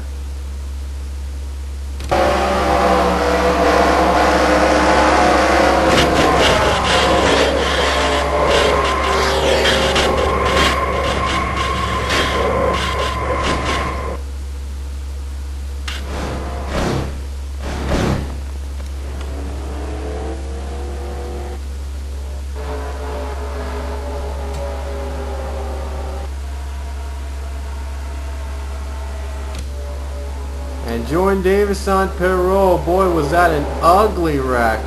That was an ugly series of wrecks there. And then, wow, I don't know who the leader is. I think it might be Pichu. Couple drivers retired, including Joshua Michaels, though. We're not going to look back at a replay to see how that was the case. Must have been a separate wreck, but we really don't have that much time for that now. So we're going to be down the final couple laps, and the leader is Pichu. Luke is retired 26th, and Leia will be 23rd. So I don't know how that's the case, but yeah. Nick Parasols is down 4 laps. Nick Parasols, he was running in the lead at one point. Now he's done. Oh, must have been a separate wreck I missed. Again. We're not going to go back to it because we have to get back to green with 8 to go. Wow. Guess I didn't see some wreck coming. Oh well. Anyway, 17 cars remaining on the lead lap to win it tonight. Pichu's the leader after the 2 walkers wreck out. It's now down to Pichu, the last hope for TA2 to have themselves a good day. They had 2 TA2 drivers start on the front row, and now Pichu tries to end it with the win. Wait a minute, he's not going to end with a win. He's going to pit. Yeah, he's going to pit. Weird. Man, strange things are happening in Madrid. I swear, what a way to end the run here in Madrid we had. Strange things are just happening all around. Anyway, green flag is out again, and Jordan Davis is going to retake the lead. Jordan Davis, he has a win this season. He gets his 2nd win. That'll lock him up in the chase. Charles Sanford, though, he's on the bottom. He also has a win this season.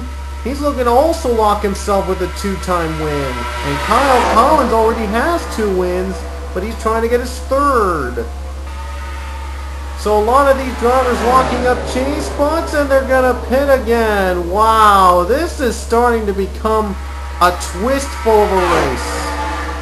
And look at this, the top 2 in points are battling for the lead. Connor Breton and Jack Blake. Blake, though, has not won this season. If he wins, he gets in the chase with the one win and is in good hands because comes in top 2 in the points. He might be the points leader if he can get ahead of Breton. Oh, Breton on the bottom. He's not letting that points lead go. They're going to stay out, but the caution's out with 6 to go. Breton, one more chance to the line. It's Blake or Breton. It's Jack Blake. Darn, they were coming up close.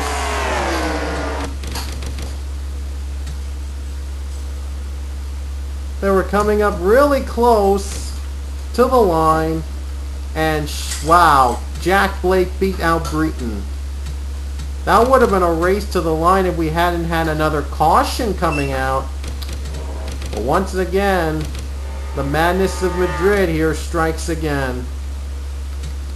Who got the wreck?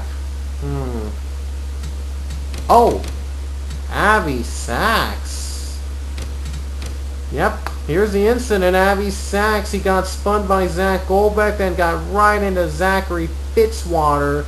The two of the three Zacks, I should say. And wow, it was not a good day for the 24. That would not bring out a caution though, because the green lights were still on when Sachs spun out. But then when he came to a complete stop on the apron, then the caution flag flew. We would have still had a race to the line if yeah, that didn't happen. So it's going to be down to Jack Blake, Connor Breton, and possibly other competitors.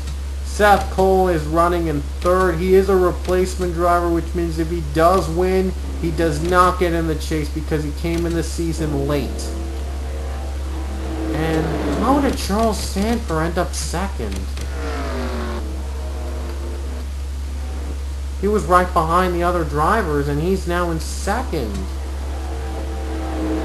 What? Charles Sanford's in second. They might have been on pit stops and something. I don't know. Okay, Charles Sanford's moved up to second for some odd reason. Might be a controversial finish if he does get the win. Pace car's out though, 2 to go for Jack Blake. He's got to hold off a hard charging field to get in the chase. Green flag is out. Closest chance he's got in the chase so far. He's got to hold off Connor Breton. Blake comes in second in the points, but the highest in points without a win. And now Blake tries to break the streak. Breton has made the pass for second though. Here they come, the white flag. Getting help from Seth Cole. And here comes Breton. Breton's going for the pass. The white flag is out with 1 to go. There'll still be green. And Blake might have lost his chance to get the win tonight. Can Breton go for 2 or will Seth Cole win in Madrid? Here comes Sanford down the bottom for second. Here comes Cole. Cole gonna try to pass Connor Breton.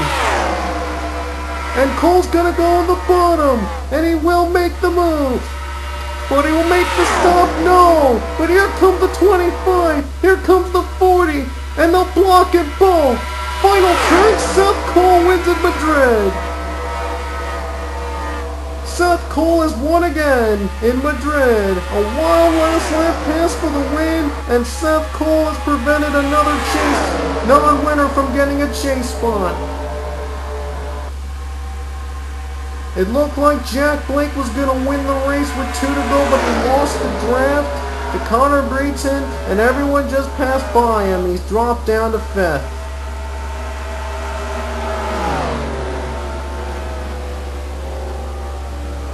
Seth Cole almost won here in Madrid a couple years ago, I think. That was Seth Cole. In the very first race of Madrid, he wrecked down the final turn in the lap car of someone, I forgot who it was. It was a lapped car he got wrecked in while trying to win the race in Madrid here. and then he got wrecked, and Brendan Fan ended up winning the race. But Seth Cole here gets some redemption in Madrid. Wow. I just remember that. That was one of the wildest finishes in Pokemon Cup history. I remember that finish. Seth Cole is a winner again here in Madrid. Was a winner in Madrid. Another season for him in the win column. He isn't going to get in the chase because he came in the season late. But he was able to steal a win away from any potential drivers that could get in the chase, including Jack Blake. And I can't get a good finish at the start-finish line. Oh well. But Seth Cole takes the Midwest car to victory lane. Here in Madrid, Charles Sanford comes second, Zach Goldbeck third, Breton fourth. A good points lead for him. He'll pad the stats. Jack Blake fifth and Bob Fergus sixth. I think the top three in points finish in the top 10. Impressive. Connor Vale will be seventh. Michael White eighth. Kyle Collins is ninth, and Jordan Davis rounds out the top 10. Let's show you the rest of the field. Next up, it's the King of the Mountain 360. 2 races in 1 track. So we might have 2 more winners in the series, and then it's off to the regular season finale in Hawgabahn. We'll hope you'll stick around for that. We'll show you the point standings and the chase grid updated. Well, chase grid was not updated, so we'll show you the top 10 points. So it's time for Season 9 of the NASCAR Pokemon Cup Series. Today we're here in the streets of Monaco for the running of the King of the Mountain 360. Now this will be the last dual race weekend this season, the Pokemon Cup Series. The main reason for this is because Monaco can only hold 19 cars at a time, which means I couldn't even fit half the field in one race. So I had to split the field like the other 2 races, Hokkaido and Detroit. I had to split the field to 2 sets so that we can have a dual races in this track. That's what I only wanted to do this season, make the return to dual races. So here's where this will be the first dual race. Each race will have 19 cars. That's the maximum I could fit. Don't worry guys, I have this excluded the Walkers, Pichu, and Daniel Coffey from the field, even though Coffey's in the top 10. Well, it's a TA2 driver, so, well, sacrifices needed to be made. So, each race will have 19 drivers. The first race will consist of drivers 22nd and below in points. That way, that the majority of the non-winners can have a chance to at least make an impact on the chase grid, and if they win in Monaco in the first race. The second race will have the replacement drivers and the top 21 in points, if applicable. So that way it wouldn't interfere with the ones higher in points. They would run separately, and we would have a different winner possibly in the 2 races in Monaco, like we've had in the other dual races. So this will be set up an interesting scenario. So if the first Monaco winner might have a shot at the chase grid if he or she has not won so far this season. And this is the last weekend before Hawgabahn, the last race before the chase. So this is the best opportunity probably, without interference, for the drivers low in standings but with wins to make a move on top of their leaders to achieve points to get a little bit closer to their own competitors in hopes of trying to get a steal. So anyway, this is the first of 2 races in Monaco. Let's go through the starting lineup and the entire field. On the pole today is the 26 of Mason Wood. On the outside is the 14 Zachary Chambers. In row 2 it's Aaron Frank and Avi Sachs. Row 3 Jordan Davis, DJ Curtis. Row 4 it's Nick Barney and Jonathan Skipnicki. And rounding out your top 10 is Chris Washer and Michael White. And then we have Dylan Thoreau, Nick Parasols, Alex Bush, Connor Vale, Amy Shelley, Alex Pedro, Jacob Lawler, Zeke Marley, and Zach Goldbeck. Round out your field for the first dual race in Monaco. Without further ado, King of the Mountain 360 weekend begins with these famous words. in motorsports. Drivers, start your engines! And this is the tough, world-famous Monaco streets. These are having the tightest corners of any road course we've ever been in. So tight, look at this, they barely fit. And that's why it only takes 19 cars at once, because it barely actually fits. So, we're going to have ourselves a bit of a wreck fest as expected today. So everyone's got to be careful. Here we go. King of the Mount 360, race 1 is underway.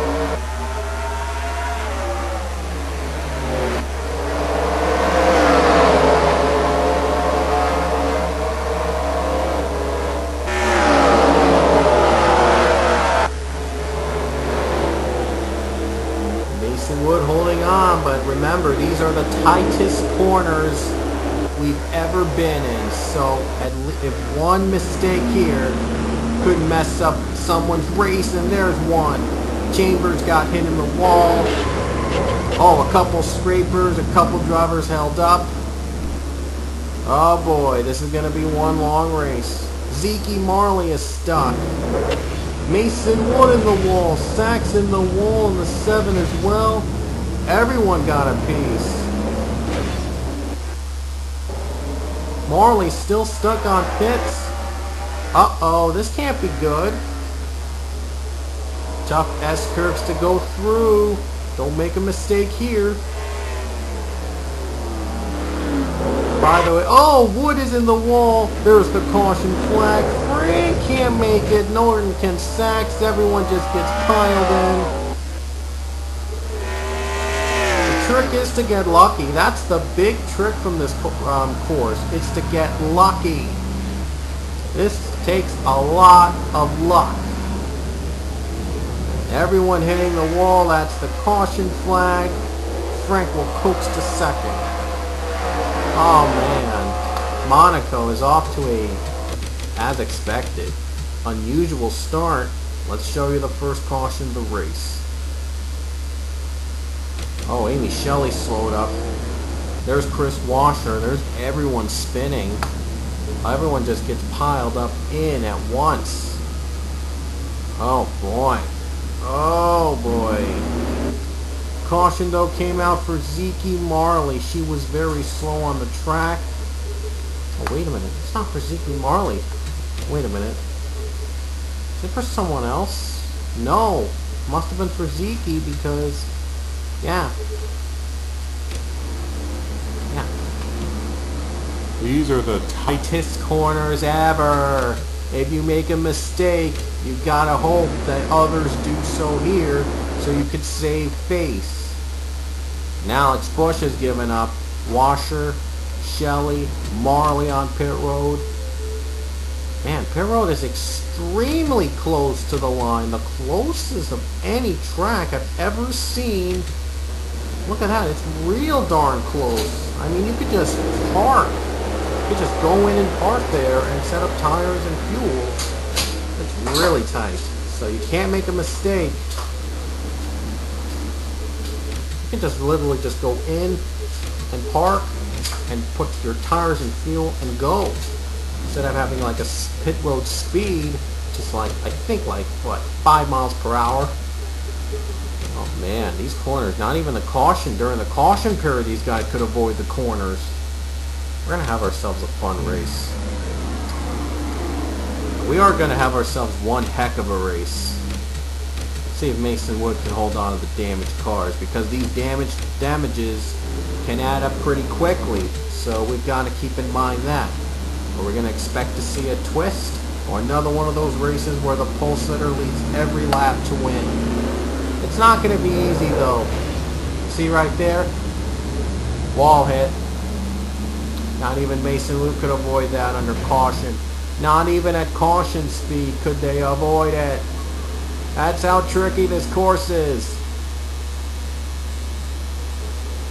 Here we go. We're going to get back to green on lap number 5. It took a little while. It took like 3 instead of 2 caution laps. I just noticed this. I guess they needed an extra caution because none of these drivers were ready.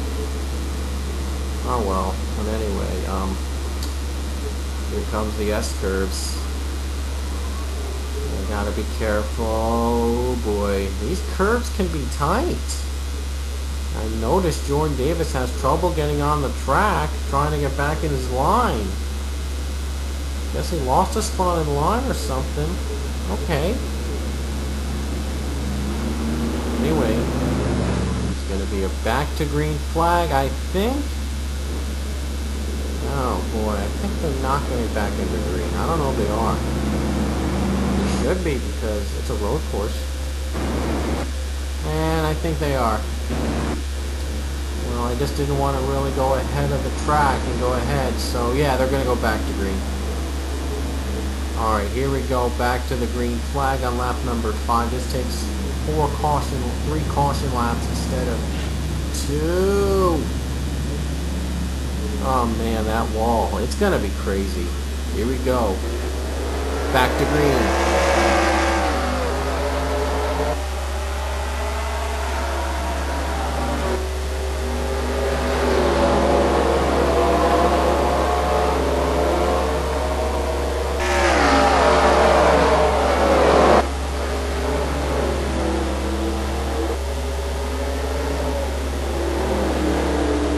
Pretty clean for Wood, though, in the others. We don't see any much drivers suffering the fates. Oh, this is where Marley had to stop on track. Caution. And it's Zach Goldbeck. Here comes one of the deadliest turns of the track. And Wood is in it. Oh, man. Yikes. A pile up back there. Chambers gets second. Some other drivers involved too.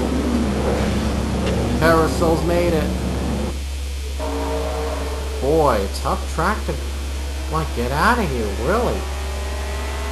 Mason Wood keeps the lead. And oh, slip up. Oh boy, side by side. Could this be a side by side battle? Oh boy, looked like Chambers, he was closing in. Here we have a different lead change on this final corner. No!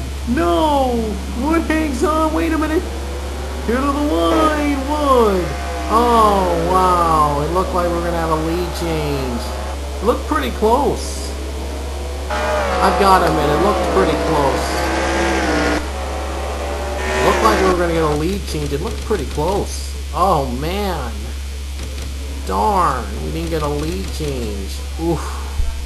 This course is tough. You know what makes it interesting? Everyone hits the wall. You never know who's not going to hit the wall, though. That's the surprising twist. I've seen a lot of drivers spin today, but this one pulled the caution for the second time. Right there, a spin out on Zach Goldbeck in the 40. Goldbeck comes back up. And then it doesn't get any easier from there. It doesn't get any easier from there for him. Washer. Oh, Jacob Lawler. He got stuck there pretty good. Oh, how is that possible? How is that possible? We gotta go very slow. We gotta go the slowest motion it could go. And this is the slowest motion it could possibly go. Look at this. He was sliding through with the rear sticking to the wall. And look what happens next. He hits it, goes right into it, and just gets attached in the front. The front! It turned his wheels, and he got stuck in that position. How is that possible? Wow. Wow, I've seen strange things, but this has the strangest course ever. Yeah. Okay. This is awkward. My gosh. This course has everything. Everything a Demolition Derby fan would want. Wow. Lawler, White are down, are out of the race. Washer's out. No, Washer's down a lap. I don't know if he is out. Oh my gosh. Oh boy. This is going to be a long... Wow. This finish is going to be one heck of a finish. I'm hoping we can get a good finish out of this because, boy, has this been one messy race. Okay. Oh, wow. Jordan Davis out of the race already, too. We're back to green. I didn't even know because, it went a little bad. We had 1 lap before. Now it's only 2 caution laps. And we have a race. Chambers is the new leader. I didn't even see the pass. I skipped over it. Dang it. But Chambers has the lead. The question is, can he hold on? Oh, these corners are the toughest corners ever. Another caution. Not surprised. Chambers, he's got to get lucky. And he's lucky enough. The others hit on the wall. And the 94 makes it through. Side by side for second. If they keep it this way the next turn, it's not going to end good. Oh man, Skibnicki made it. Ooh. And I don't think the 14 hit that wall. Neither did the 97. And now down the final corner, Zachary Chambers, the first different leader of the race. Hallelujah. 5 to go.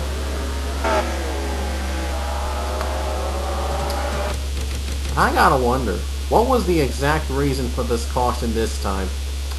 There's a lot of things. There could be a lot of reasons, but what is the exact reason the caution came out?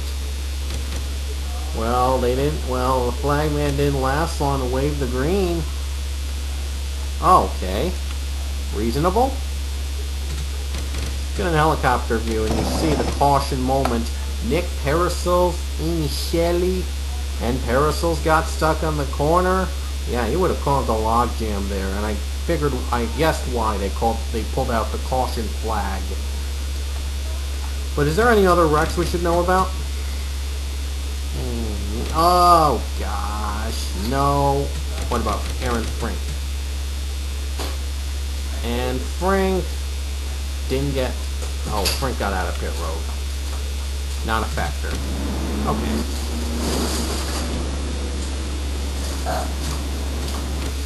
Sachs is done. Washer's done.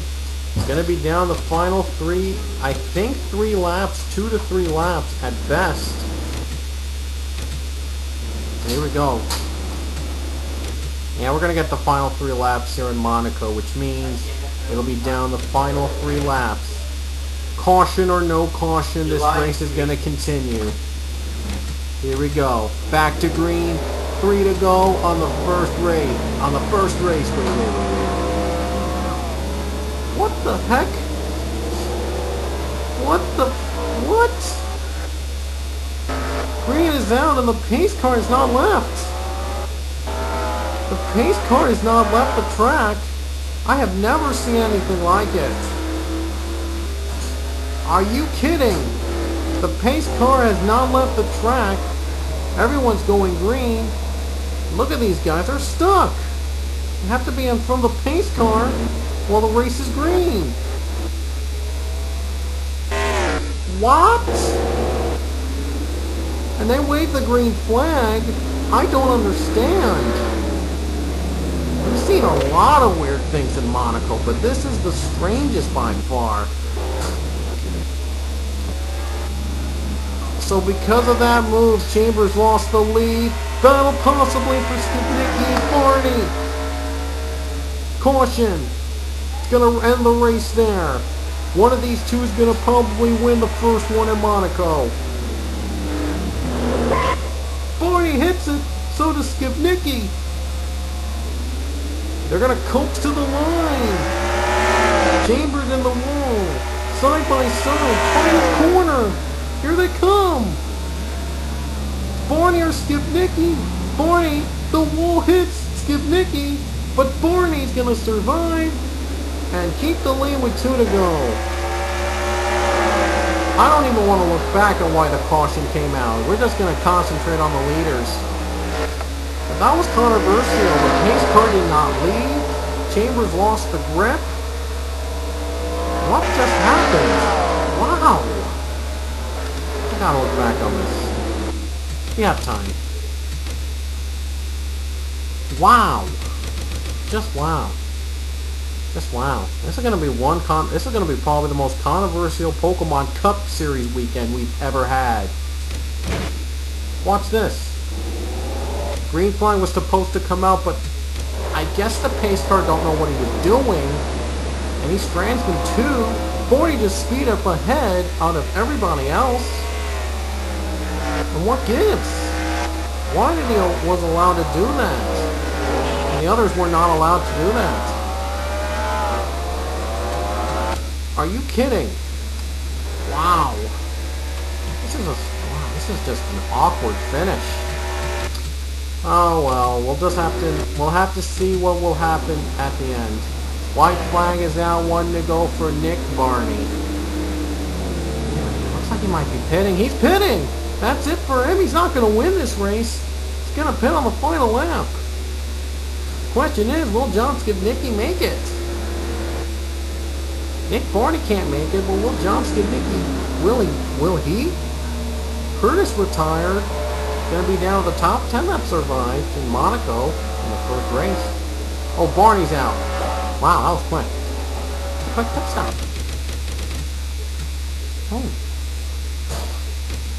Oh yeah, pit road is really near, so if you're ahead of the start-finish line, you can just pit and go. You don't even have to lose spots, so. Barney only lost 1 spot, the lead, the most important. But will John Skibnicki make it? Will the damage be too much for him? So we're looking at him right now. This race is going to end under caution. This should have been the win for Zachary Chambers. But like the pace car never left, and he was stuck. He's going to be really angry at the pace car today. But I never thought this would happen in a million years. That has never happened to me before in a single race. It really has not. So I don't know what to do about it. But I can't just give chase spots to those who were affected. We have more than 7. We have like 17 different winners, 17 or 18 different winners this season. And I have to bump a couple ones who have wins because of that. Makes no sense. So yeah, looks like this might be just about a point, about padding the points, and might not be a factor in the chase at all. Or John Skibnicki, if he keeps the win, he might factor in the chase. I don't think 14 was going to make it anyway. He was about to pit. I don't know. I can't really tell, but this is an awkward finish. Feel bad for Chambers. He had the lead on that restart, and he couldn't get out of the pace car's way. Barney just zoomed by. Well, Barney gave up the lead, so there's no reason to give up a penalty for the win now. Now he's going to be second, unless it's Skibnicki pits of his pit stall being behind the start-finish line, which hopefully that's not going to be the case. But there's nothing really I can do about it, so I guess by default, if John Skibnicki holds on, he's going to be the winner of the race number 1 in Monaco. Yeah, strange race. Wow. Let's look back and see if Skibnicki's going to make it. Just 1 more corner to go. Boy, this has been fun in Monaco. Can't wait for race 2 where we have the top 21 in points. That's be fun. Here we go, final corner. Does Skibnicki make it?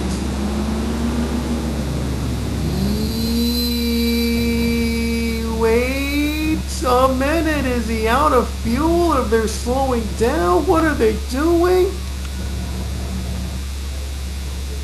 Trying to coax in, and John Skibnicki's gonna win the race. Okay, Barney gets second, Vale third, Chambers fourth, Pedro fifth. Yeah, what a finish. They slowed it down for dramatic effect. Wow, that was dramatic. That was really dramatic. But sure enough, look at that. Jonathan Skibnicki, he's going to win again here in Monaco. First race in the books. Wow, this is just one heck of a race. Oh my gosh. Wow. Anyway, that's the first race of Monaco. We have a second one to go. Skibnicki will be the official winner.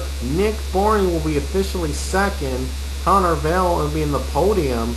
Chambers fourth. Pedro fifth. And you know what? I'm not going to show you the rest of the lineup because it's already on the board. You can already see it. So, hope you enjoyed the first race. But if you thought that was enough, just wait till you see the second race. So, more madness at Monaco straight ahead. Well, here we are again, guys. This is part 2 of the King of the Mountain 360. Last time we first raced, we saw a crazy finish. Yeah, John Skibnicki won, and I don't even know how he did it. You should rewatch the first race if you don't understand what I'm saying, because I personally don't either. This is a funny track. Okay, we have a second race though, because again the track can only fit 19 drivers. It couldn't even fit half the field, believe it or not. So let's continue on with the laps, and let's look at the starting lineup for race number 2 in Monaco. On the pole today to the 27 is Zachary Fitzwater. On the outside is 66 Jeffrey Buckeye. Row 2 is Dylan Young and George Ward. In row 3, Jacob Cook and John McNamara. Row 4, James Shelley, Bob Fergus. Running out the top 10, Connor Breton, Seth Cole. And then the rest of the field, we have Joshua Michaels and Connor Breton. Kyle Collins and Jason Trost. Casey Clever and Matthew Fuller. Jack Blake and David Rochester. And Charles Sanford and PJ Williams. So without further ado, race 2 in Monaco gets underway with these famous words in motorsports. Drivers, start your engines! Like the first race, it's going to be 14 laps, and like the first race, expect a crazy result. Yeah, let's hope the pace car doesn't stop in the middle of the track when the green flag comes out like the last time. Boy, I'm going to get a lot of angry comments about that tonight. But I'll be happy. I'll try to respond to most, if not all of them, as possible if they make sense. But you'll probably get the same answer. Didn't expect it. Didn't know what to do. So it just had to be just the way it goes. So 14 laps, race 2, King of the Mountain 360 under green. Oh, Jeffrey Buckeye got a bad start. Buckeye did not get the start he wanted. He hit the ball early, but he didn't get the start he wanted. Oh, he's catching up. Wow.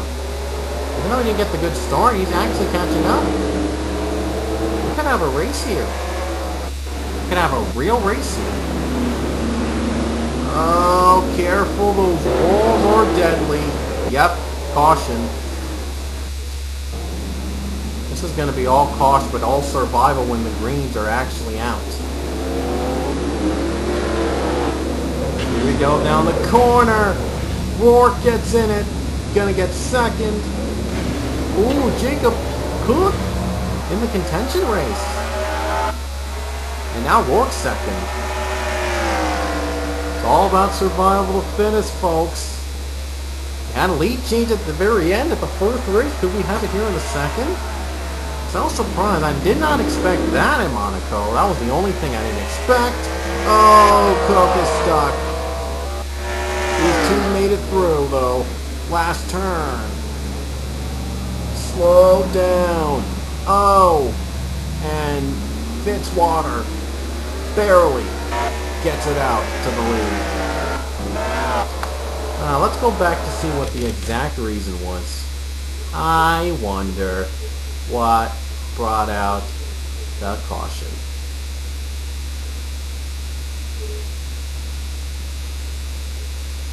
Oh, it was a long time ago. Oh, well, wow, he didn't even get time to set up. Look at that, he didn't even get time. No time to set up the flag to stop waving the green. Got a caution to call. Oh, I see why. Helicopter will give us the best view. Michael's got loose on this corner. So did Jason Trost. And I think Joel Sanford. A little bit, but again, I don't understand why that would pull a caution out for that. Oh, Breton. Uh-oh. Points leader Breton's in trouble. Breton's in trouble. He's the points leader. He's in trouble. Big trouble. Bob Fergus loses it. Everyone loses it. But I can understand if this was the caution. I would understand. Watch this. Jacob Cook up on the wall with Jeffrey Buckeye. They were able to get it through together, but still, almost a full spin. So, again, not surprised that that would be the caution. But that other one with Michaels and Trost actually caused the caution. I don't understand, but a lot of things don't make sense here in Monaco, so I've got to deal with it. We all got to deal with this. So I added Monaco because I thought it would change things up a bit. So sure enough, it did change things up, but not the way we wanted, not the way any of us wanted to. Let's deal with it. Let's see who will win this survival of the fittest test. This is one heck of a test. Man, we went to a lot of tracks that were test-worthy, but this one's worthy. This one takes the cake in difficulty. Green flag is out, and once again we have to deal with the pace car problems again. And George Ward takes the lead. We have to deal with pace car problems again, but only early in the race. Yeah, we didn't even get time to set it up. Oh, Fitzwater's mad right now. He's mad. It should have been his lead again, but he's now battling for third. Or second, I should say. Second. We're still clean. We're not going to be clean for long. There we go. Caution tonight. We're never going to be clean in Monaco. Just face it, we're not going to be clean in Monaco. But we have to survive.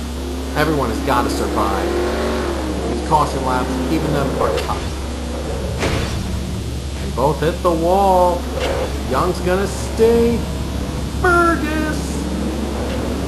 Where did he come from? Oh, no!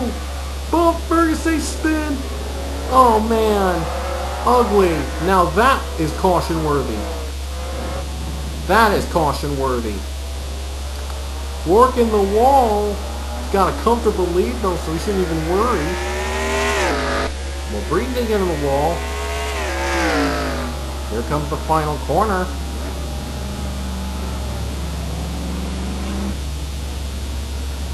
Ten to go here in race number 2, and George Warwick leads us to caution.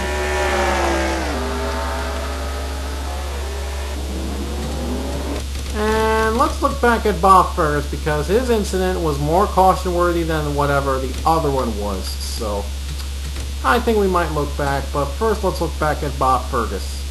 Oh, contact with Fitzwater. Oh, they got trouble with Zach Fitzwater, and Fergus gets himself a wonderful ride. Wonderful ride. Oh my gosh. Wonderful ride. Oh no, look. David Rochester and Matthew Fuller. Oh. If anyone asks, no, I'm not drunk. I'm just laughing at the other ones. This is just funny. Just too funny. Okay, 8 laps to go. George Warwick takes the lead. He keeps the lead, I'm sorry. Let's go to the green flag. They slowed down. Pace car doesn't interfere this time. Back to green. Thank goodness. Because if the pace car did, who knows what could have been a race. Oh, they want to make it a race. Connor Breeden gonna battle for the lead. He got it! Connor Breeden takes the lead. Oh, Seth Cole hits the wall in second. Breeden is the points leader. Rourke, no! And he gets spun by Seth Cole. No!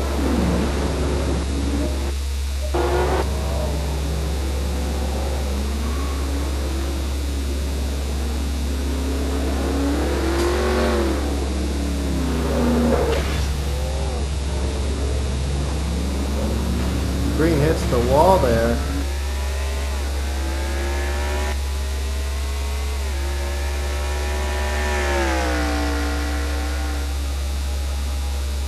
Well, Breeden's got no challengers. Well, except for Fitzwater, he's second. But other than that, Breeden has no challengers.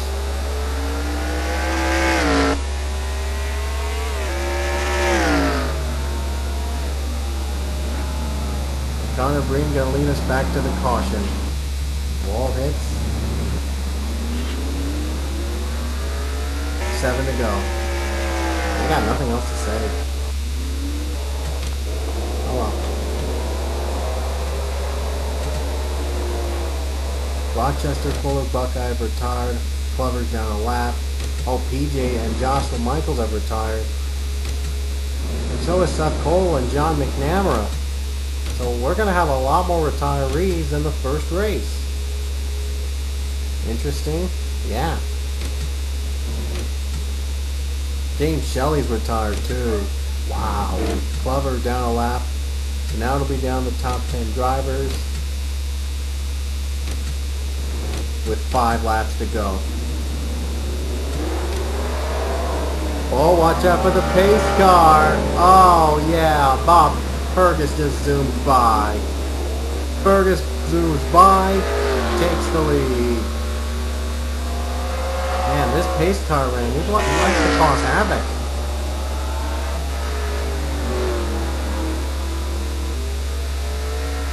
Fergus, well, if he gets this win, he might be back in the points lead. Or could close in on the points. Could Breeden is second.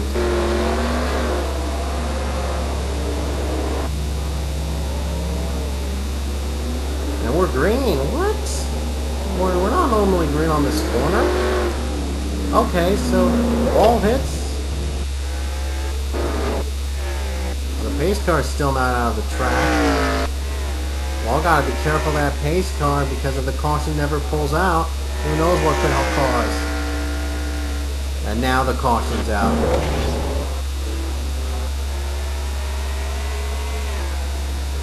There'll be 4 laps to go when the caution comes out, so we could expect to see a 2-lap dash. Or 1 lap dash, with all the cautions together, it's only going to be 1 lap dash. Bob Fergus, down the line, the final corner. No challengers. He'll lead.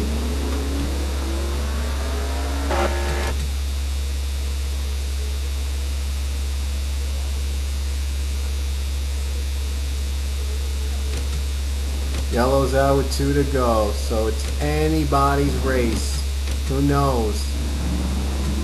Here we go, down the final 2-lap dash in Monaco. Who's gonna be the winner of race number 2? Pace car out, no pace car interference. Green flag is out with 2 to go. Oh, Fergus is pitting.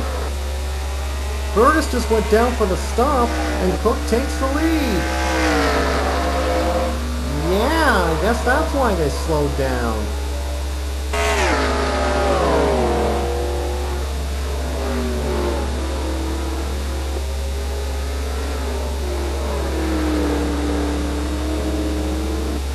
Jacob Cook, if he wins, it would be his 3rd win of the season. He would have iced his chase spot. Become just the 3rd driver with 3 or more wins this season. Fergus is done. He's just retired. Wow. 13 is down, 22 has hit the wall, and the 1 just zooms by second. Oh, he's going for the lead. Here he comes. Young gets it. Dylan Young, your leader. And this is the longest we've gone without a caution today of either race in Monaco. Wow. These are getting much interesting. Now the caution's out. But the question is, will Dylan Young be able to stay alive to see the checkered flag? Final corner. Young hits it, but he'll just creep on down. to the white flag. He's not pitting. Thank good. Whoa, I thought he was going to pit. Okay, let's keep a close eye on the one machine, see if he makes it out. It's going to be very close. Cross Sanford, oh my gosh, we're going to be left with just 5 finishing drivers from this race. Okay, here we go. Final corner, does Young make it? 5 drivers left on the lead lap. Unbelievable. And Dylan Young will make it and win race 2 of the King of the Mount 360 in Monaco. And they've just given up that like that. So Dylan Young wins the 2nd race of Monaco in a wild and wacky weekend. Well, there you see the official results on the left of your screen. Not going to go through them because short field. Everyone's on the board. So yeah, 5 drivers left on the lead lap. Left running. Hard to believe. Young, Cook, Collins, Work, Breton survived. Clever did survive too, but 3 laps down in 11th. So that'll do for Monaco. We'll see you over at Hawgabahn, the last race before the chase. So everything on the line here, and we will explain the scenarios after the points. So points, chase grid are coming up, and the scenarios coming up. So we'll see you in Germany. It's time for World Tour 9 of the NASCAR Pokemon Cup Series. We're here live at Hawgabahn Super Speedway for the running of the Race to the Chase 3 500. The last race before the chase and also the last race of World Tour 9. After this race, we will reveal our 16 chasers for Season 9. So everything on the line here is the last chance for those non-winners in the top 10 to get a win to get in the chase. And other chasers just trying, at least one chaser will try to get a higher ranking in the chase than, higher ranking with the win. So we'll see how that goes. Anyway, here are your starting lineup. On the pole today, it is the 17 of David Rochester. He has a win this season, but is not eligible because he was a replacement driver, because he came in the mid-season. On the outside is however, he's trying to play spoiler for the other chasers, potential chasers in the field. So we'll see about that. On his outside is the 40 of Zach Golbeck. Golbeck has not won this season, and if he does win, he gets in the chase. In row 2, it is Jacob Lawler, who also has not won this season. If he wins, he might also get in the chase. And PJ Williams starts in 4th. He is in the top 10, but does not have a win this season. He needs to win in order to get in the chase. In 5th is the 7 of Aaron Frank. He's on the bottom of the bottom 2 chase spots that are not locked in, so he needs to win again or finish higher than his rivals Chris Washer, Alex Pedro, and one other. I couldn't recall his name. Oh, Jordan Davis, yeah, to keep his spot safe. And then Alex Bush is in 6th, so he needs a miracle in order to get in the chase. Sorry about that. Like I said, he needs a miracle to get in the chase. And in row 4, we have Connor Vale, who doesn't have a win this season. Again, needs a miracle to get in the chase because he's low, bottom of the stands like Alex Bush. So he needs a miracle. And Amy Shelley is starting in 8th as well. So in 8th is the 88 of Amy Shelley. Shelley doesn't have a win this season. James does, but not Amy. So she needs to win in order to get in this chase with her brother. 9th is the 99 of Pichu. And rounding out the top 10 is his teammate, the 8 of Leah Walker.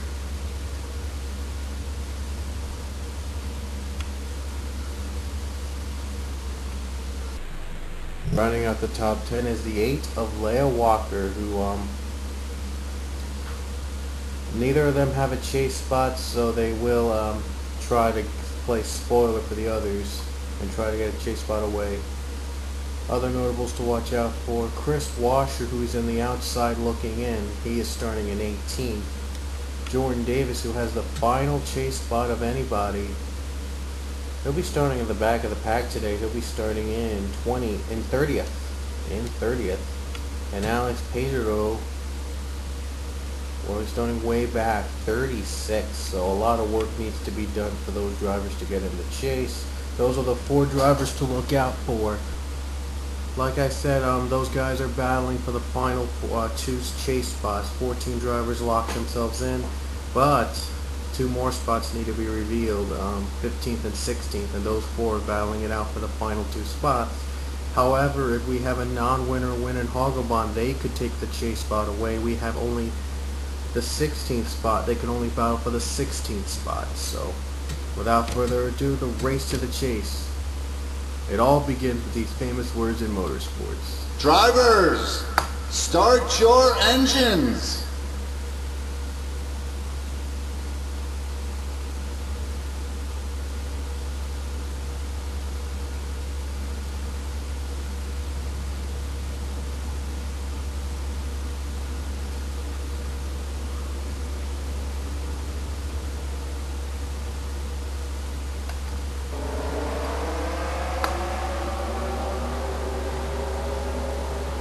And the cars are rolling off the track. It is the biggest road. Wait a minute, one's missed. Never mind, I'm sorry. It just looked like one was missing. But anyway, everything on the line here in the fastest oval in sim racing, because these speeds can go up to 280 or more miles per hour. They're faster than Zenjoltis, faster than Talladega, faster than Daytona, and more wider too. So you can see why this course is elite and makes it to the final race before the chase. Because a lot of racing can happen. Anything can happen in super speedways. So, and by the way, pit strategy is a must in this track, because you're going to see a lot of pit stops today with fuel and tires, because this track is really fast and really big. They burn them off really quickly. So the best pit strategy will win the race in this point, as the race to the chase 3 is green.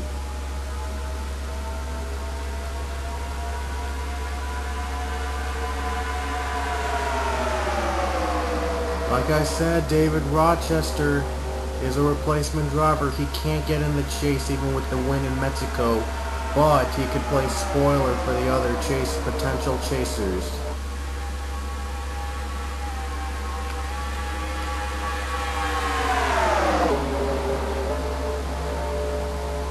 And here comes the 2 of P.J. Williams.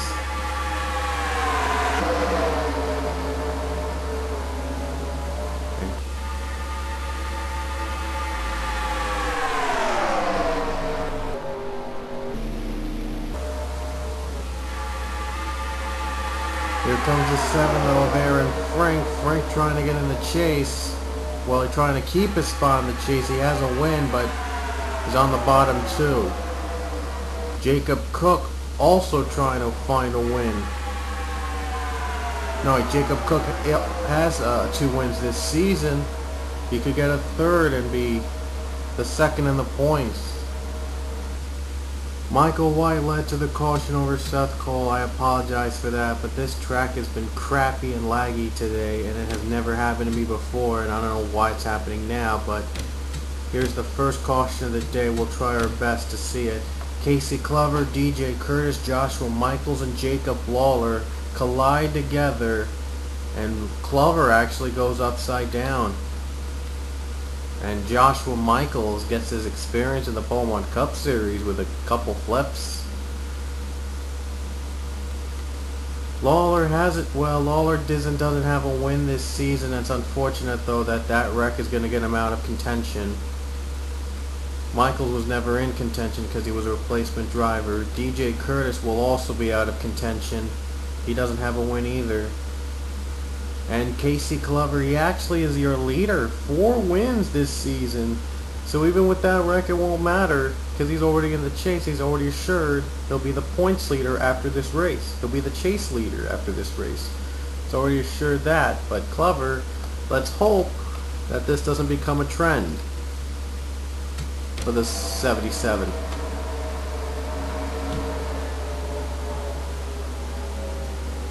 They're going to take their first set of stops right now, the first of possibly many stops tonight. Michael White, like I said, beat Seth Cole to the line. I wasn't able to.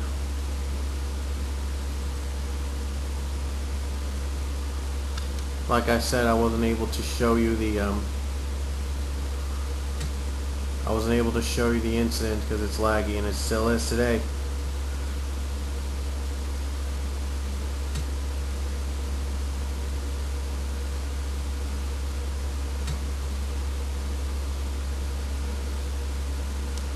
Oh wow, a couple more retired. I didn't even see. What the heck just happened? Like, I didn't even see the wreckage. There was another wreck. I'm gonna see if we can go back to it. Oh boy. Oh boy. Chris Washer's in it. He's one of the contenders. And sure enough, there was another wreck on the top right of your screen. Yep, there was a wreck with Colin Charles Sanford, and there it is. There's the wreck. There was another wreck though when they raced to the line. Washer was in the wreck. In the pole setter, David Rochester was in it. He had damage too. Kyle Collins retired already. Collins does have 2 wins this season, so he has a chase spot assured.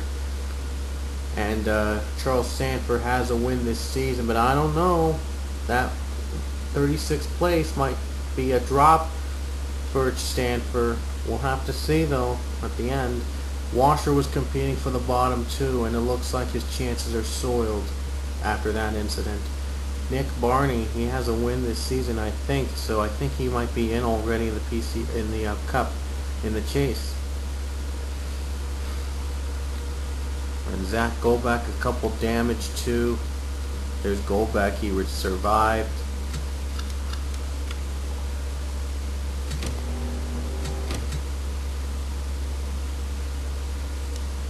Mason Wood is going to be your new leader. He doesn't have a win this season, so a chance for him to steal this one.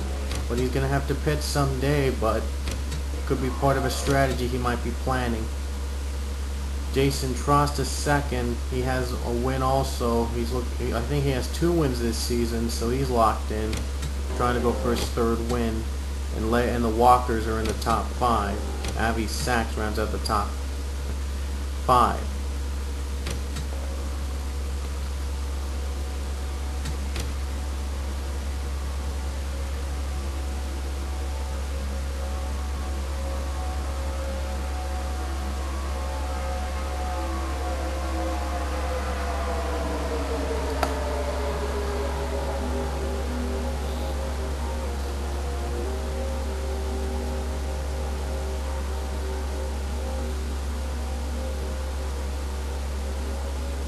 And the green flag waves again.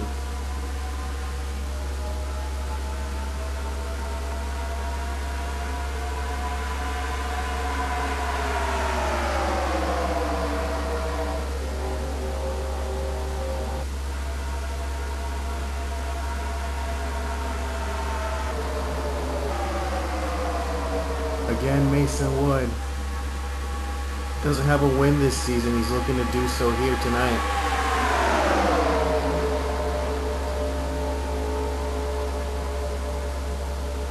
Here comes Avi Sachs. Now here comes Jack Blake, the highest driver in points without a win. And Jordan Davis is in the field. Davis trying to keep his final chase spot. Alex Pedro though right ahead of them. Pedro could steal Washer away.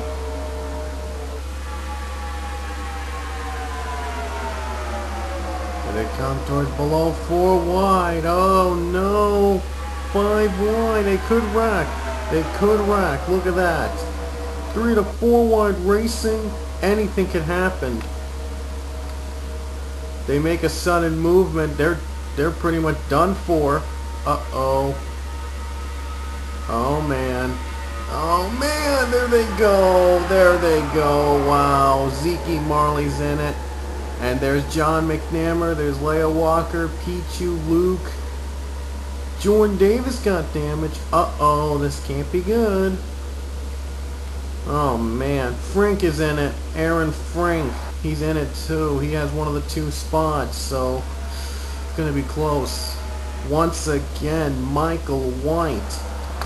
He has the lead. Oh, my gosh. I knew it. I knew it was going to happen someday. It was going to happen. But I just didn't think we would have so much drivers in the incident.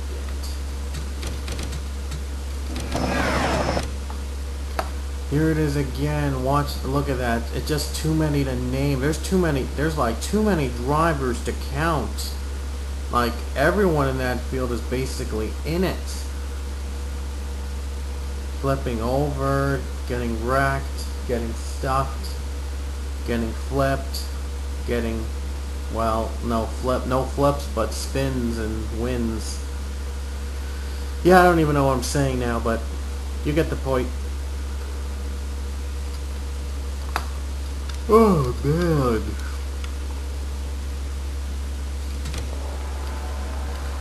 Couple drivers, well, they took pit stops, I think, so I don't know if any driver retired from the incident. I wouldn't be surprised if we see a couple. Peachy right now is down below, so I don't know about him. Oh yeah, there are a couple retirees. Oh, there's a lot. Matthew Fuller, Connor Breen, David Rochester, George Rourke, Jason Frost, Aaron Frank, Thoreau, Wood, Chambers, Young, Breton. Wow, just a lot. A lot of lap down too. Leia, James Shelley, Luke, John McNamara, Pichu. Oh, there's only going to be 19 competitors on the lead lap. Jordan Davis survives. So Davis, he might have a chance. And we got where James Shelley's done. Shelley is done. I don't know about the walkers. One walker is done. I think that's... Oh no, both walkers are done. But Pichu, no word on him. No word on Pichu. Blake gonna pit. He comes out of pit road. We'll see if that'll be part of his strategy to take a win away. Because he has the highest points of any non-winner this season. He wants to win. He'll do anything for the win. So we'll see if that late pit stop could be a maker with 11 to go. Michael White keeps the lead. He's led both cautions today. But can it be a win for the 6th machine? Remember, if he wins, he gets in. Jeffrey Buckeye will now be 2nd. He has a win this season, so he may be locked in the chase. It'll depend on next time. And then we have the 94 John Skivnicki rounding out your podium. He got in the chase by winning in Monaco. He's looking to looking to go back to back. We're going to have back-to-back weekend wins. And green flag waves again. Shelley's and Amy Shelley's 4th, and Bob Fergus 5th. Fergus does have a spot. He has a win this season. Well, he's locked in because he's very high in points. I think he's in the top 3 in points. And Amy Shelley, though, does not have a win, so if she does win, she might join her brother James in the chase spot. Daniel Coffey is also in the contention mix. He has a win this season, and he might be locked in the chase, though. He's trying to play spoiler, trying to get win number 2, though, to increase his chase position. Here comes Avi Sachs. He has not won this season, the longest winless streak of his season. Oh man! Oh no! Bob Fergus, Avi Sachs, and more wrecking. Oh man, they were trying to get on pit road and Amy Shelley wrecks. Oh, Jacob Cook's in it. Oh man. Whoa, White is flipping, Davis is flipping. Oh my gosh, we had a wreck in every moment of the race. It's never happened in Hawgabahn before. John Skivnicki clean sailing to the lead. Oh man, we were just talking about Avi Sachs, and unfortunately he just got wrecked, just got caught up in the storm, in yet another Hawgabahn storm. Look at this, Amy Shelley got clipped by Bob Fergus, and then Fergus got right up into Sachs and White, and then chaos from here. It went all downhill from there as everyone just got piled in. Michael White as well. It's right here. Michael White. Who hits him? Who flips him? Ooh! Zachary Fitzwater got him ahead. I think there was another driver. Oh, Jordan Davis. Ooh, boy. That was hard. Let's go on board with Michael White.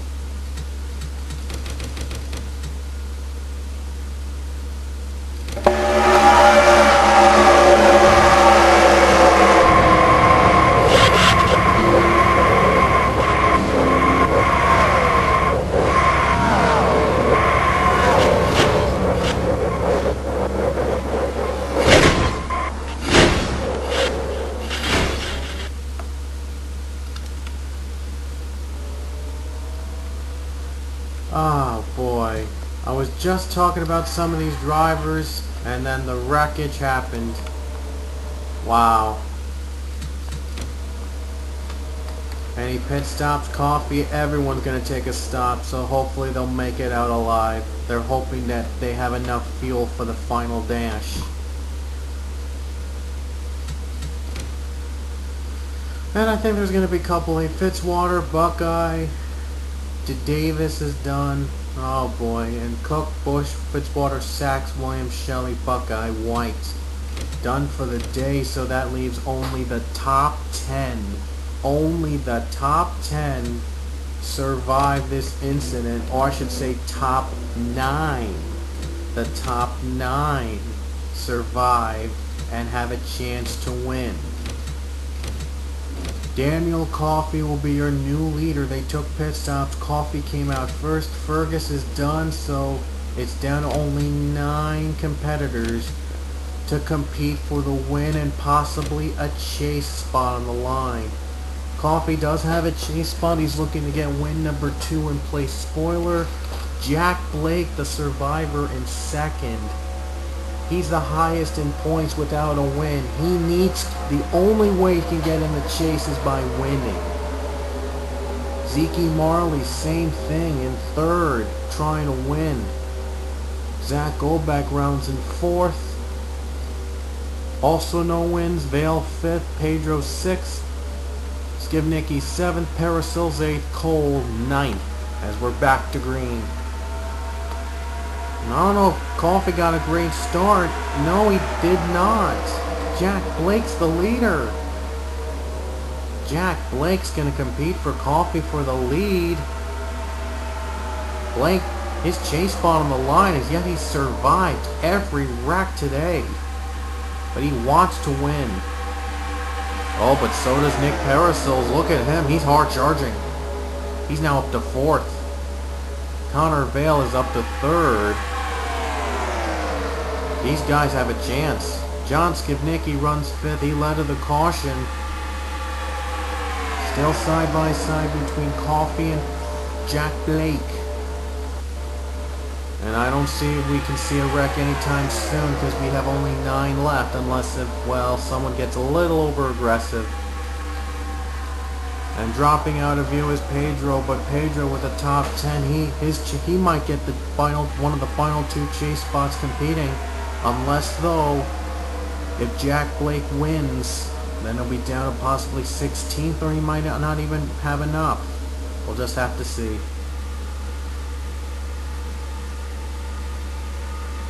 Side by side of the line, it'll be our first green flag run of the race.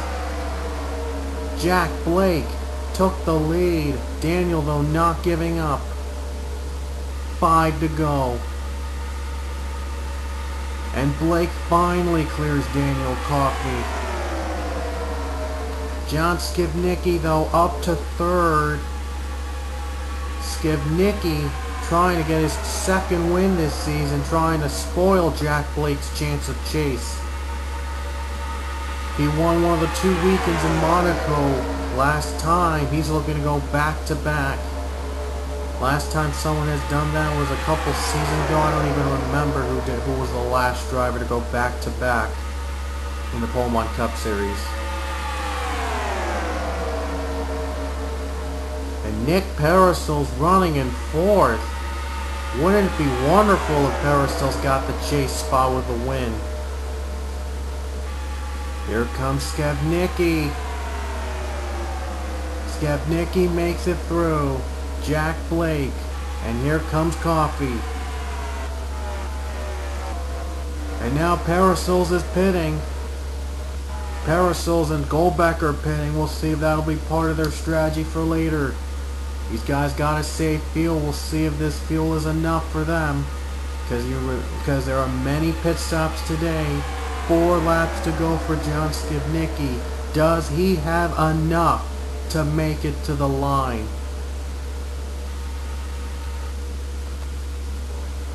And Alex Pedro also joined in on the pit stop fun. However, no caution, so anything goes pretty much.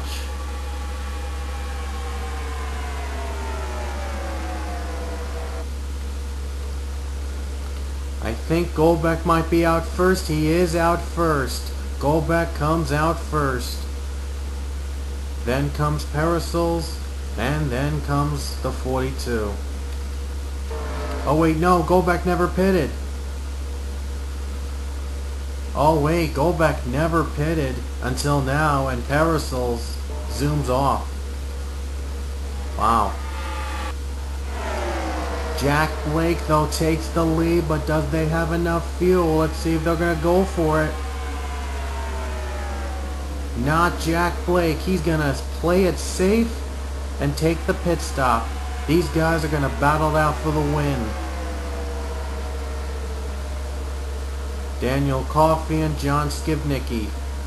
These guys are going to stay out just to battle for the win. They know they already have a chase. They already have chase spots. Trying to earn a couple more bonus points just to solidify the spot. But they only have 3 laps to do so. Skavnicki led. The only other driver behind him competing is Connor Vale, running 3rd. Connor Vale probably trying to wait for them to pit, or he might have to pit earlier. We'll see if it's part of the strategy. Jack Blake pitted. It's part of a strategy, trying to get an extra lap of fuel in. But we'll see if that strategy will work out to the end. Just 3 more laps left. And Blake comes out of pit road. He has his fuel and tires.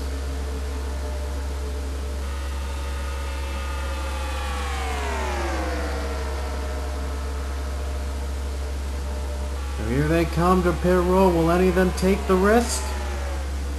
Well, neither of them will. They're gonna pit. They're gonna pit right now, and Vale's gonna pit. So that is it for pit stops. Everyone has gone a full cycle. We'll see though if Parasols actually is your leader. If he is your leader, though, you might be safe. We'll just have to wait on word, official word, who crosses the line on lap 20.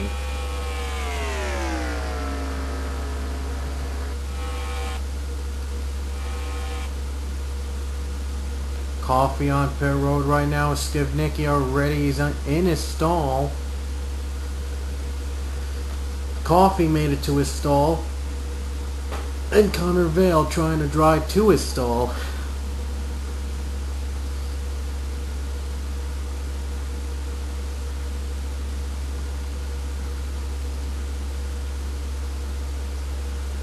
We'll see if these guys will be able to keep the lead even after pitting.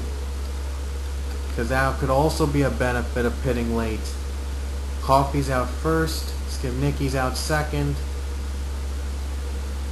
Who's going to cross the line first on lap 20? Going to be pretty close. Oh, someone crossed the line.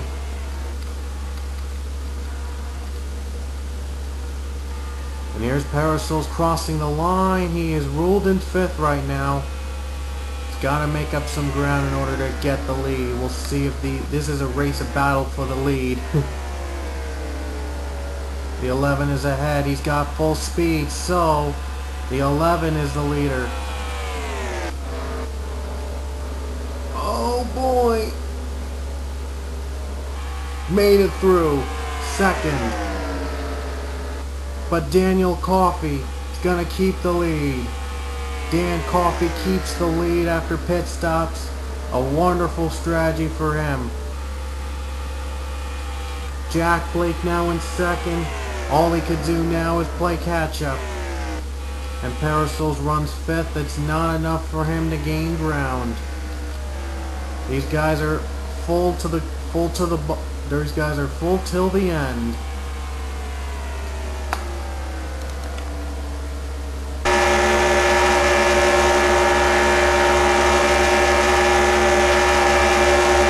Jack Blake, he's closing in on Dan Coffey. We'll see if he can make the move for the white flag. John Skivnicki trying to help him in the draft. But Dan Coffey's going to see the white flag. Here they come. Here they come. White flag, 1 to go. And Jack Blake, John Skivnicki, 3 wide battle. Jack Blake's got the lead. Jack Blake has got the lead. He's got to keep it though. John Skivnicki's 2nd. He's charging quick.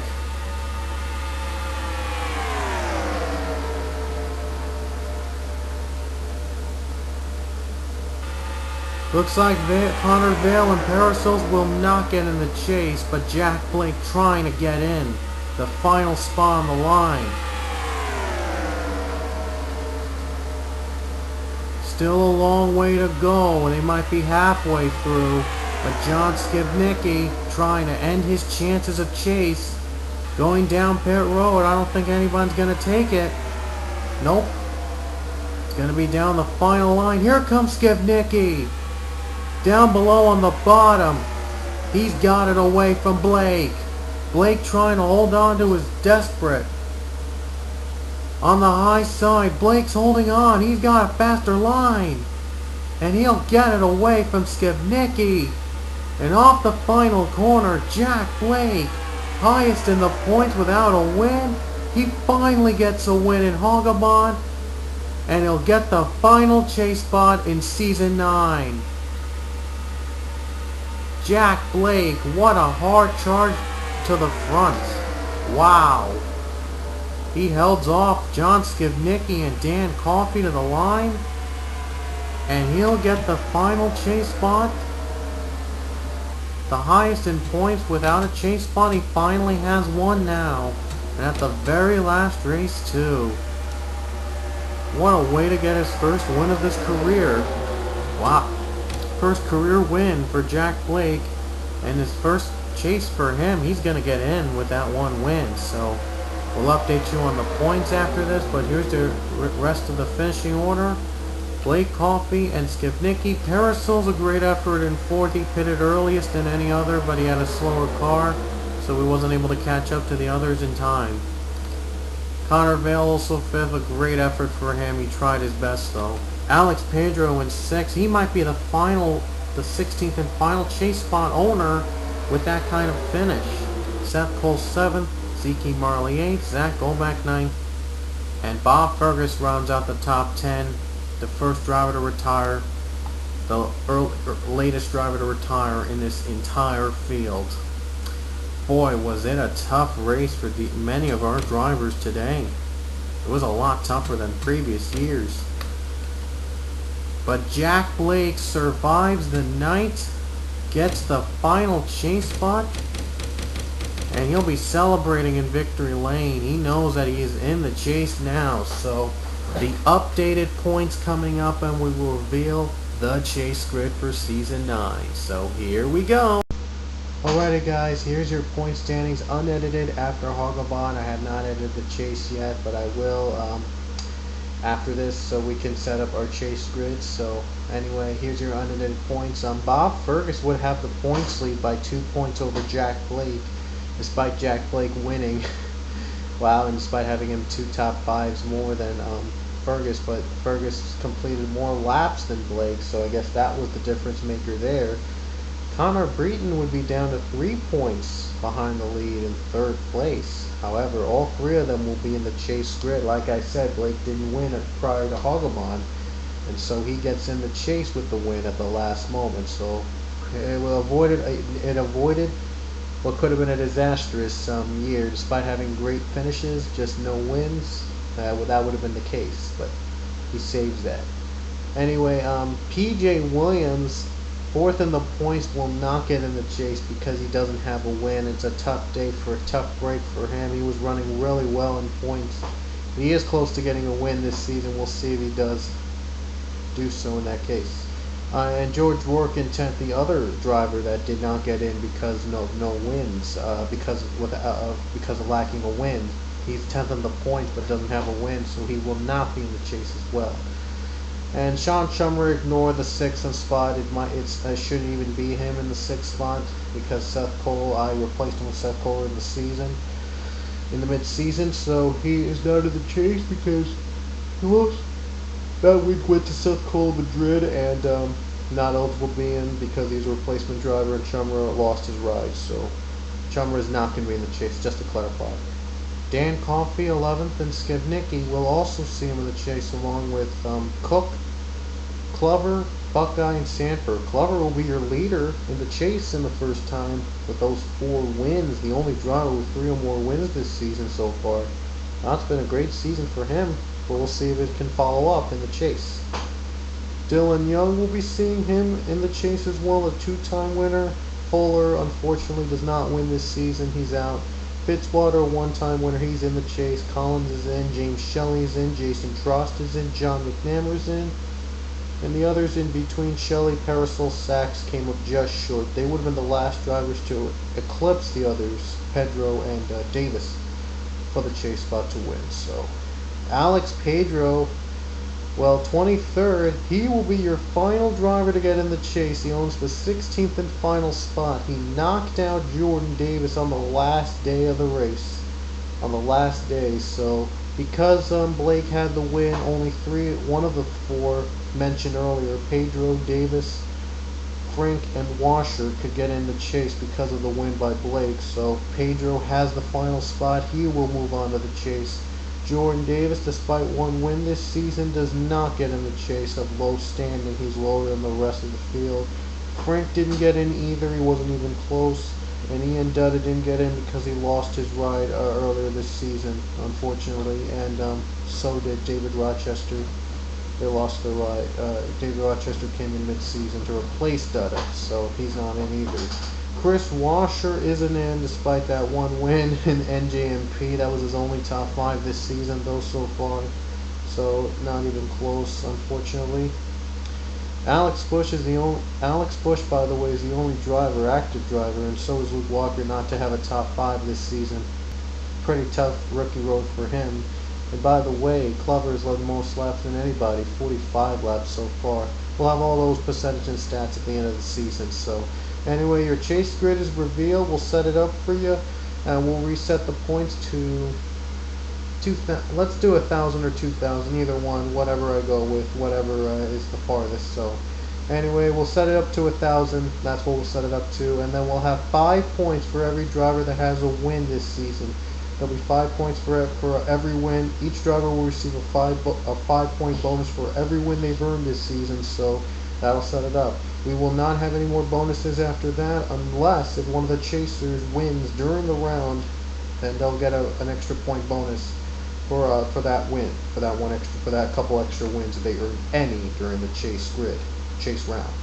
And by the way, if they win during the chase, they advance to the next round automatically. So anyway, we'll see you there, and the chase grid's coming up. So here we go. See you guys later.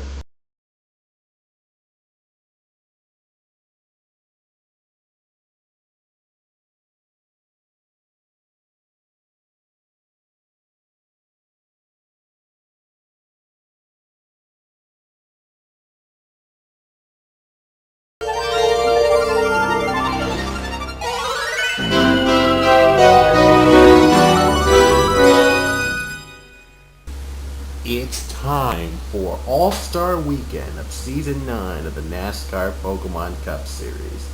We're here live for our annual alt trip to All-Star Weekend. This season we're heading over to Talladega Super Speedway. It all begins as always with the All-Star Showdown. 24 drivers compete for 2 spots to advance over to the main All-Star race. Only the winner and the winner of the drawing we will have with the rest of the finishing drivers that didn't win, that'll be at the end of the video, will be advancing over to the main All-Star race. And just to let you know, the driver we mentioned earlier who is locked in over the All-Star, all 16 chasers this season, and the 2 drivers that finished top 10 in the points that did not have a win this season, they are also locked in. So if you haven't checked out on that the end of the last race at Hawgabahn, be sure to check it out to explain the meaning of the All-Star Weekend. And what I didn't mention, however, is that the winner of the All-Star race, not the showdown, the All-Star race that's coming up later, will be getting a reserve ride for Season 10. So anybody who ever wins the All-Star race will get a reserve ride for next season, which is our 10th anniversary season. So if you want to, the only way you can be a part of the 10th anniversary season early, be one of the first ones to get a ride in Season 10, is to win the All-Star race, and only one driver can do that. So anyway, without further ado, let's go through the starting lineup here in the All-Star Showdown. You already know by now who the pole is, but we're just going to show you the order through and through. Anyway, in this row is Seth Cole and Matthew Fuller. Then we have DJ Curtis and Zeke Marley. And then it's Zach Golbeck and Dylan Thoreau. Then followed by Avi Sachs and Luke Walker. And then it's Joshua Michaels and Alex Bush. We have Amy Shelley, Aaron Frank, and then Nick Parasols, Jordan Davis. And then it's Zachary Chambers and Michael White. And then we have Pichu and Jacob Lawler. And then we have Connor Vale and Chris Washer, followed by Mason Wood and Leia Walker. And on the outside of the front row we have David Rochester, and the showdown pole winner is former champion Nick Barney. Here we go, folks. All-Star Weekend begins with these famous words in motorsports. Drivers, start your engines! And don't ask me why the cars are blurry like that. I just found out today. I didn't even change the graphics. It just looked like that way for some strange reason. So don't ask me why, how. It's blurry, so I might have to change some things.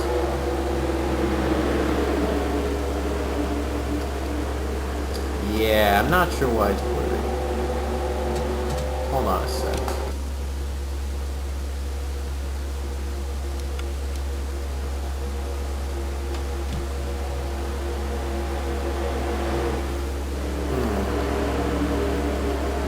Yikes.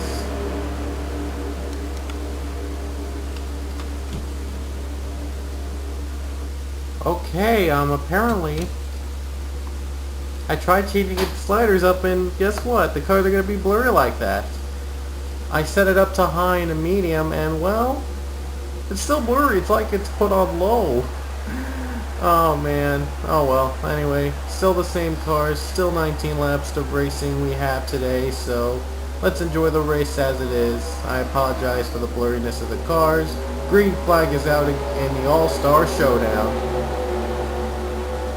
Wow. A lot of things go wrong this season. Oh well. Anyway, let's just move on and just enjoy the race. An epic fail on my part. Well, for the game it's a fail because I set it up to a medium or high, and this is the result. Oh well, anyway, we can still see the cars, and there's still a couple bit of racing. But let's not complain too much about it. Let's just enjoy the race. We see a 3-wide battle for the lead. Remember, only the winner advances to the showdown by winning. The others go in the drawing, and one of the other ones will be lucky enough to make it through.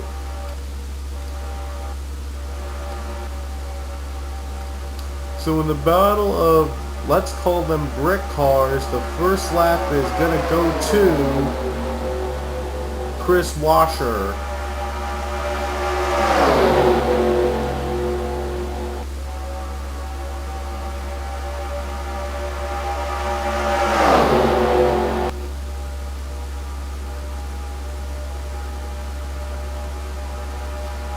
Oh boy, wreck. Oh man, everyone's wrecking. I knew it. That was gonna happen. They're wrecking.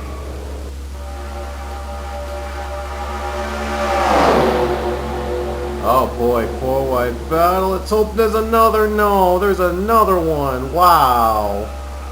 Another wreck. 2 wrecks already in the inning. In the lap. And the survivor is DJ Curtis. Oh man. Wow, the cars look pretty good from up here, from the helicopter view actually. That's strange. So, anyway. Let's see who started the wreck, as I'm going to try the best I can to clarify who wrecked it. I think it was Joshua Michaels and Mason Wood. Yep, those were the 2 guys. And caught up the wreck were Jordan Davis, Jacob Lawler, Dylan Thoreau, Leah Walker, Connor Vale, pole setter Nick Barney's involved. David Rochester might have got a piece. Let's go back to, and let's go to see the second wreck. Let's see if there is more development on the first. No, they just wrecked. Okay. Oh, Luke. Oh, he used the force there, right there. And Zeke Marley, Chambers got mixed up. Everyone just got mixed. So everyone spun right there as you see the TA2. The drivers, Chambers is in it. Marley's in it. Amy's in it. Amy Shelley's in it.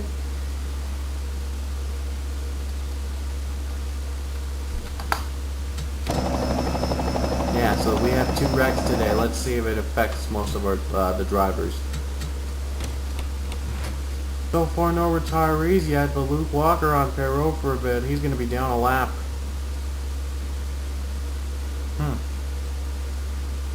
No, Leah Walker's done. Leah is done.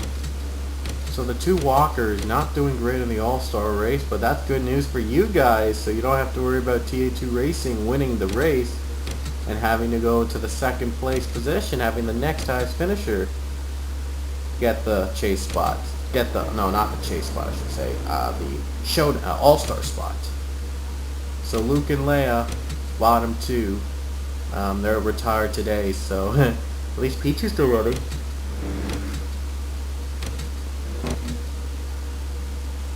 Could go back to the green flag here on lap number 7, I think. Should be 7. Yep, 7. DJ Curtis is out in front right now, and then comes Matthew Fuller, Avi Sachs, Alex Bush, and Aaron Frank. No points on the line, but just the transfer spot to the All-Star race on the line, so there's really no teammates in this weekend. So green flag is back. This is mirror, the cars have gotten a little bit wider. Again, I'm not sure what is going on here today. It's like the cars are like freaking blurry and ghostly like.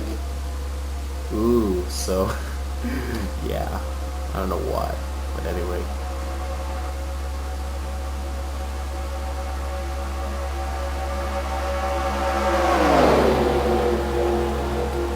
Here we go on the bottom is Alex Bush battling for the lead, and Alex Bush, he's gonna get the lead away. Still a bit of clean and green, but you never know. It could be a little bit. It could be unpredictableness out there. You know how Talladega is.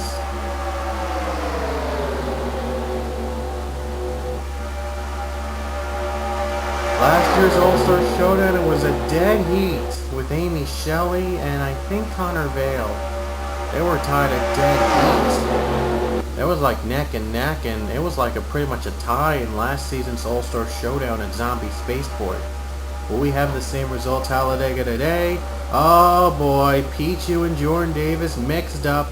That'll bring us our second caution with 11 to go.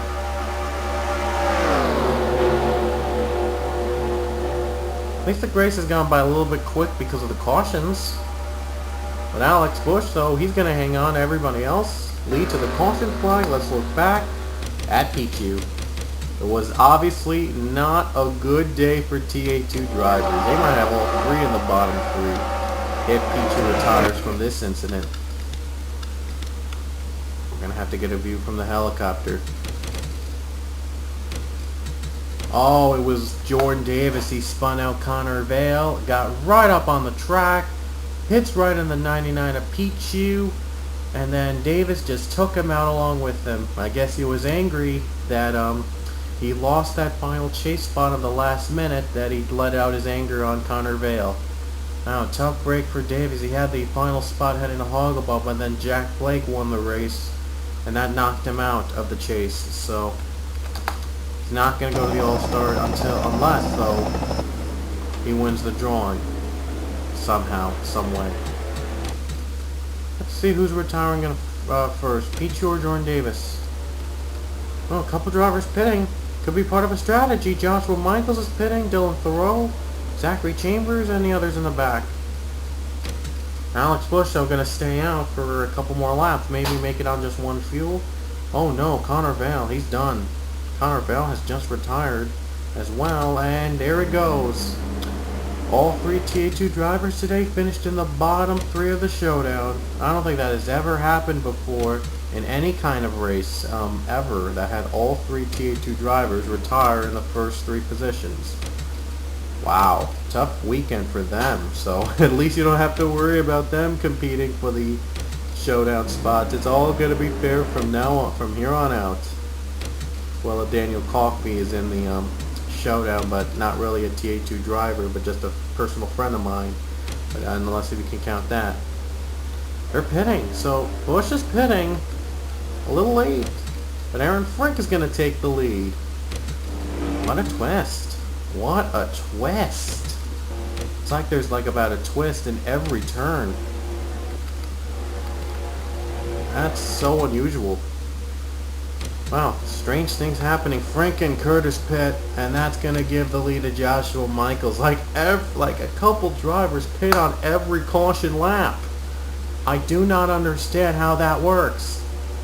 But through all this, Joshua Michaels is your leader with 7 laps to go.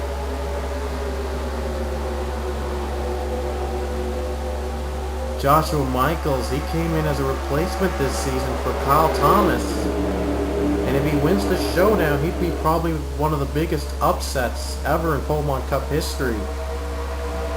Michaels, he was a rookie. He has never raced in Pullman Cup before before he got the replacement ride. So, yeah. Amy Shelley is running second. She's looking to win the showdown for the second season in a row. But she shared the win with Connor Vale on the dead heat I mentioned earlier. But now Vale is out of the race, so it's all Shelley from here. Has a chance to take it for herself this time. Here comes Shelley. Gonna get a draft from the bottom of Michael White. 6 laps to go in the showdown. Michael White helping Shelley in the draft. Shelley clears them, but White might just be planning something else. Dylan Thoreau gonna follow on the draft, and so will Mason Wood. And Nick Barney, what a comeback he's made. He was involved in the first wreck today. He's still running well. He's running in the top 5. In the meantime, Michael White is going to take the lead from Amy Shelley. Let's see if Dylan Thoreau will have a challenge. No, he will not. No caution, I could tell because the lights are not on, even though the cars are a little blurry. Again, didn't expect this problem to attend, but have to make the best of it. 5 to go. 4 wide behind them. Oh man, they were 4 wide behind them at 1 point of the 1 point. They go 4 wide again. trouble's going to happen. And it's going to be a game changer because next caution at this point will end the race. Comfortable lead from Michael White. Mason Wood runs in second. Wood needs a lot of draft from Nick Barney to get in front. Barney, Wood's not going to be able to get help from Barney. He's going for second. And Barney's getting drafting help from Matthew Fuller. White leads with 4 to go. At this point, the next caution flag will end the race. And he really needs one because these drivers are coming up right behind him.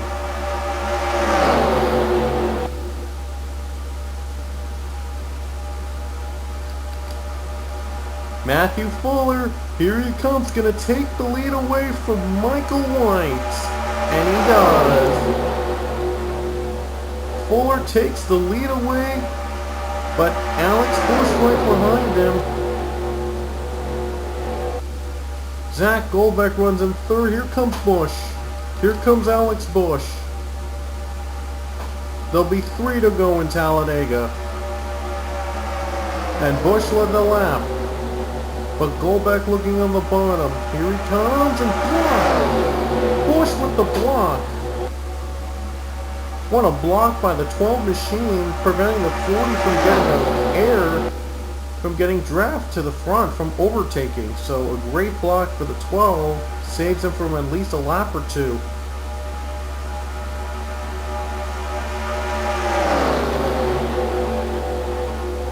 Two to go for Alex Busch. He's got to hold off the hard charge of the other drivers. And here comes Josh Michaels for third. That might knock Amy Shelley out of contention to win this year.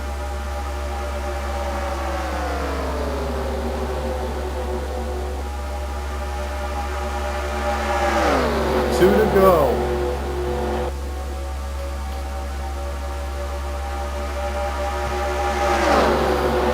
And Busch is hanging on. Goldbeck needs every bit of drafting help he could get. Here comes Michaels though, side by side for second. This could be a benefit for Busch. Could be a benefit for him to pull away from the pack. He's not let go of the lead. In a couple laps, he could be able to win this race. Only the winner advances to the All-Star race. Shelley though wants a comeback. White flag is out in the air in the showdown. Alex Busch leads with 1 to go. This is for the spot. Here comes Michaels, doesn't have enough draft. If he needs to make a move, he needs it now. This is the final lap. Here we go, Joshua Michaels in second. Does he have enough draft for the 12? He's really close. Goldbeck going to be on the bottom though. Could be good bad news for him, and that is bad news. He's not going to be able to make the pass, and that'll probably ice the win for Alex Busch. And no challenge from the 40 machine on the final turn. And off the final corner, Alex Busch, he's going to advance to the All-Star race with the win in the All-Star Showdown. All-Star Showdown winner is Alex Busch. Congratulations to 12 Machine, unofficially his first win of his career in the Pullman Cup Series. He hadn't had a great season prior. Well, here's the finish. He hadn't had a good season, but now he's turned it around with a win in the All-Star Showdown. Congratulations to the 12 Machine, a 12 team on a job well done. They get it done in the win here in the All-Star Showdown Talladega. And the rest of the results, Zach Goldbeck comes second. He made the pass on Michaels for that spot. Fuller will be fourth. Thoreau is fifth. Barney sixth. White seventh. Shelley eighth. Chambers ninth. And Mason Wood 10th. Sachs, and here the rest of the field below 11th as you see on the screen. But Alex Busch, as you see, he'll take the checkers and he'll advance over the All-Star race. But don't worry, one more spot's available for the drivers finishing second and below. So the drivers that their finishing orders will be their numbers on the drawing, so it'll be between 2 and 24.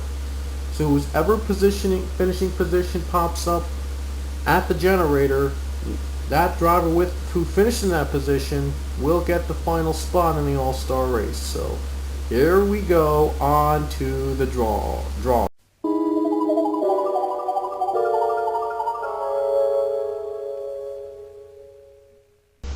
Alrighty guys, we brought out the true random number generator, and now it is time to reveal the winner of the drawing. Remember, the numbers will be identified by the positions they finished. For example, number 2 is Zach Goldbeck, he finished 2nd. 3 is Joshua Michaels, he finished 3rd. 4th, Matthew Fuller, he has number 4. And Dylan Thoreau 5. The number 5 machine obviously has number 5 because he finished in 5th. And it goes on until we reach 24, the final ball owned by Luke Walker. So if we call out 22, 23, or 24 for some reason, we are going to draw again and have another different driver into the final field, so to make things fair. So anyway, the driver that's going to go on to the All-Star race is the driver that finished in the 14th position, and it's Nick Parasols, who finished 14th in the race. The 14 pops up, number 14 pops up in the position, so it is going to be Nick Parasols that advances over to the All-Star race. Well, 14 has Zachary Chambers, who finished in 9th, but we only do the position numbers. This is the 2 to 24 is the position numbers, the drivers that finished in what position. And so 14 pops up, and the driver in the 14th position wins. So it is Nick Parasols that'll advance over to the All-Star race. So congrats to him, and congrats to Alex Bush winning the showdown. We'll see you in the All-Star race. It's time for Season 9's All-Star race of the NASCAR Hawgabahn Cup Series. Today we had our showdown, and it was down to the wire, but in the end Alex Bush won. And Nick Parasols took home the drawing win after the race. So now this is it, folks, the All-Star Showdown. And it's going to have 20 drivers compete, all for a reserve ride to Season 10. The winner of this race will get a reserve ride in Season 10, no matter where they'll finish in the standings.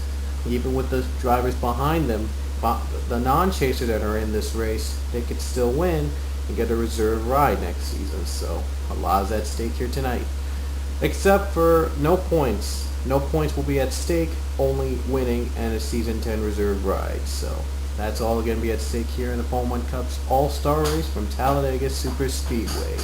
So let's go through the starting lineup. On the back we have our drawing winner Nick Parasols and the showdown winner Alex Bush. Then it's the 2 drivers that finished the top 10 in points without a win, George Rourke and P.J. Williams. And the rest of the field consists of chasers this season. The 16 chasers in the grid that'll be competing for the championship. That's coming up soon. So, and in this row we have John McNamara and Alex Pedro. Then is James Shelley, Zachary Fitzwater. Then John Skidnicki, Daniel Coffey, and Jeffrey Buckeye and Charles Sanford. Then Connor Breton and Jack Blake, and then Bob Fergus. And the top 5 will consist of the multiple winners in the chase field.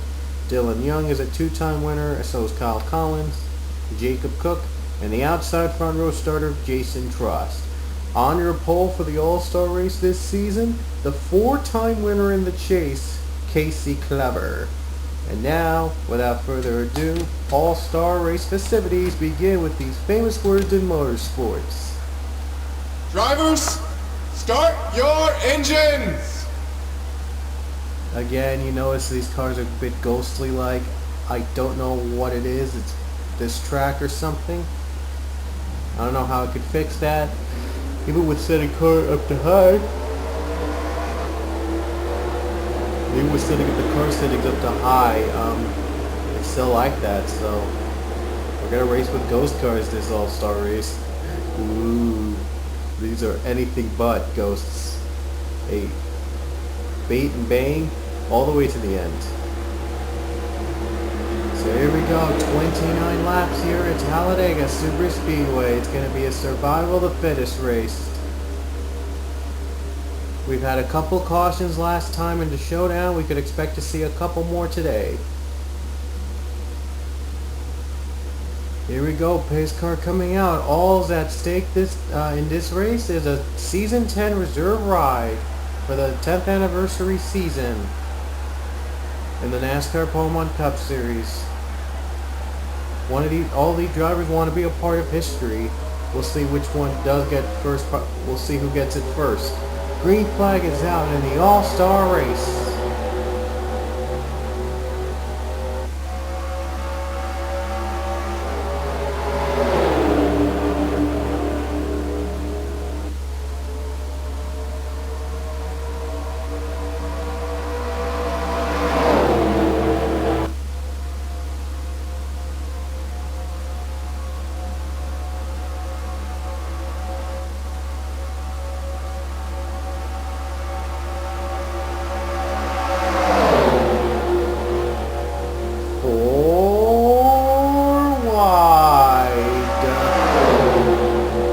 Already in the start of the race.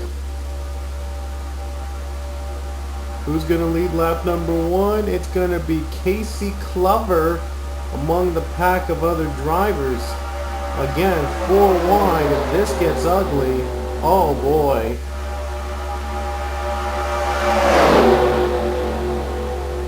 If someone slips up, then that's a caution and it's going to wreck the entire field, so you've got to be extremely careful.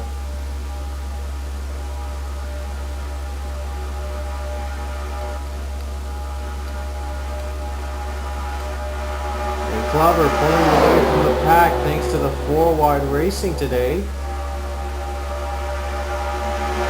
Everyone's going 4 wide except for Clover, and yet he's been going pretty fast.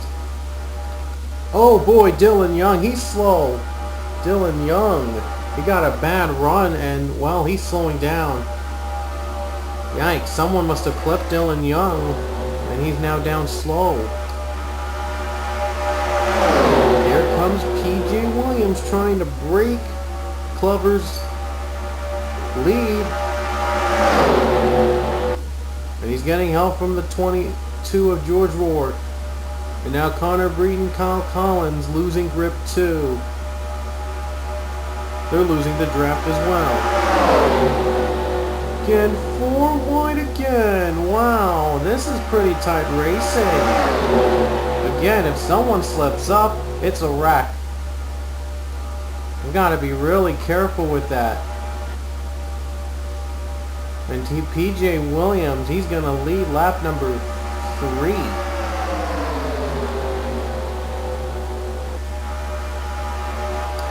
Here comes John Skibnicki going on the bottom now. Doesn't need a little bit of drafting help, he does. He's got it. Oh no, they wreck. I knew that was going to happen. Coffee's wrecked. Joe's Jack Blake. Couple drivers in the mess. Hope they'll keep it together on this final corner. Skibnicki got a draft from Jeffrey Buckeye. Will Buckeye go challenge him? I don't think that's going to happen. Jason Tross going for second against Buckeye. And that means John Skibnicki is going to keep his lead to the caution flag on lap number 5. Before we see the incident, let's see what happened to Dylan Young early in the race. Well, he retired. He just retired from the race. There was no caution for whatever incident he was involved in, but we'll see what happened.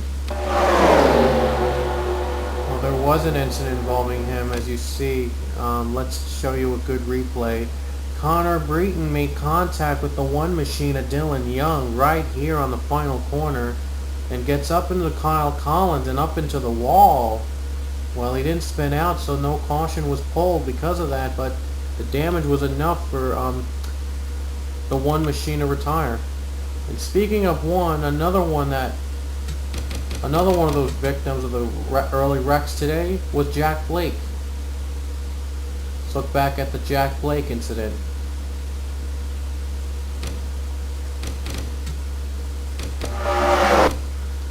here's what happened. Oh, Zachary Fitzwater, he got contact with the 11 machine. John McNamara gave him a little nudge too. And just as Blake was spinning out, so was Dan Coffey. It was right on the field. Oh, I think Alex Pedro. Yep, Pedro got contact with him. Got right up into the wall. And then there was George Workin, and I think Bob Fergus might have gotten damage from it. Ooh, Nick Parasols got into Kyle Collins. And wow, Coloss Chaos here today at Talladega to start off today's race. They're going to pit first time today. I think no one's staying out. No one's staying out. So whoever comes out first will take the lead under the back to the green flag. I think Skibnicki, yes, John Skibnicki will come out first on pit road. John Skibnicki comes out first. George Work and Dylan Young, they've retired today.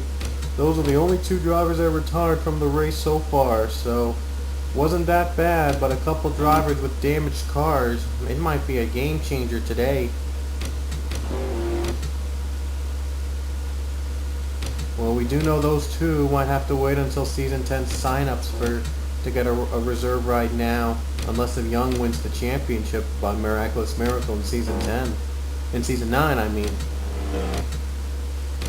It's going to be back to green on lap number 9 with leader Jonathan Skibnicki. It's all chase top 5. We have Jason Trost, Jeffrey Buckeye, James Shelley, and Connor Breton. And our showdown winner, Alex Bush, is running in 7th, so a good chance for him to win today if he can get a strong enough car. 21 laps to go. Still plenty of racing left here in the All-Star race at Talladega.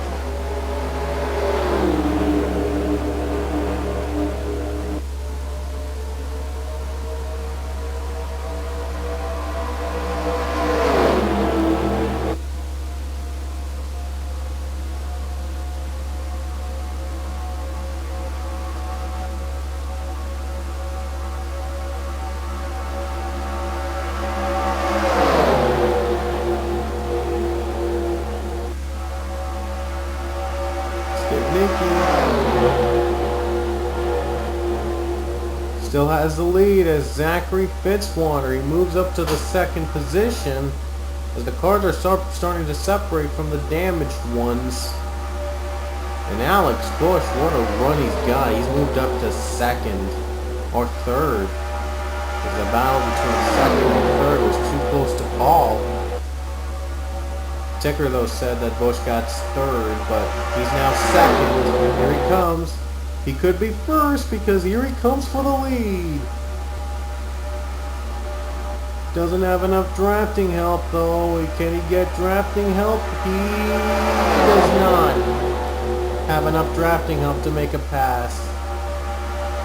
He's going to have to wait until Green comes on the bottom and hopes he can get some drafts. Well, Green's not going to help him at all. He's going to battle for 2nd.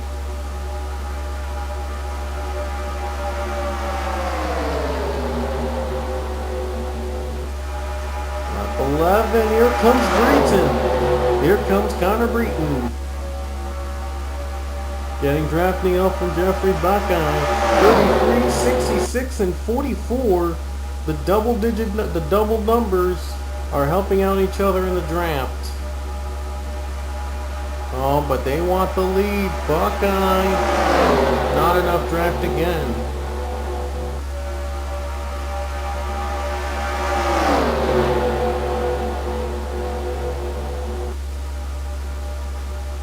Now we're approaching lap number 12. Buckeye, Shelley, Fitzwater, and Sanford is 4th. Nick Parasols, he's still in the race. He's running almost 5th.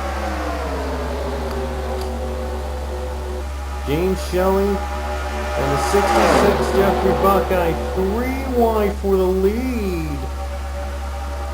Shelley has the line though, and Shelley's gonna take it away. But wait a minute, Charles Sanford, he wants the piece of the lead.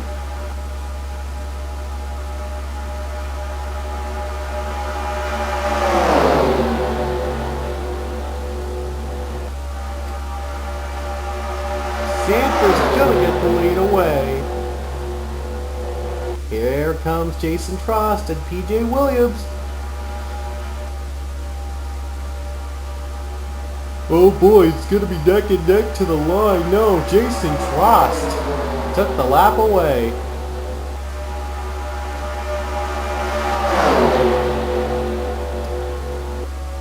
Almost halfway through as PJ Williams is the leader over the 11 with Jack Blake, who, speaking of which, he's going for the lead. Blake had tamed the very last spot earlier in Hawgabahn. He won at the last moment. Otherwise, he would have been in this All-Star race as the highest driver with no wins. He's now in as a chaser, but he wants to get a Season 10 ride. But so does PJ Williams.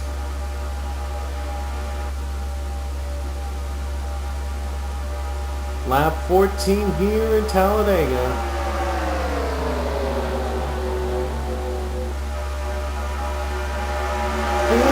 Behind. Uh-oh, this isn't good. They were 4 wide at one point in the back. That's never always a good sign when they're 4 wide, because they tend to wreck a lot when they're 4 wide. But they kept it together, they saved it, and we still have a battle for the lead. Oh, Connor Breton, he's trying to use the high side to get the advantage. If we keep this up, green flag pit stops could be coming home in just a couple laps. Might be a game changer of a race. Lap number 15, they're 3 wide for second. Oh no, they could go 4 wide. Oh man, they're going 4 wide. They've gone 4 wide and they've kept it together. Wow, that was just a close call there, because if they went 4 wide for long, big trouble. Well, how's this for racing? 3 wide for the lead. Daniel Coffey on the bottom of the track. Coffey's gonna get an edge. Now Shelley and Bush make their way to pit road. So now pit stops are beginning for green flag. I told you earlier, these pit stops, if were still green, they'll be green flag ones, and they'll be a game changer. Buckeye has cleared everybody else in the lead though, but will he have to pit on the next lap?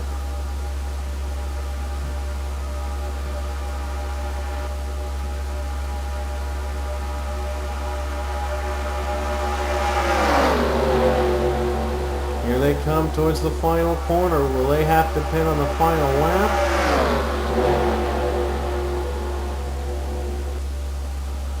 Yep, they will. They'll have to pit. Skibnicki gonna stay out to take the lead. So will Jack Blake, Daniel Coffey, PJ Williams, Zach Fitzwater. They're gonna stay out for another couple laps.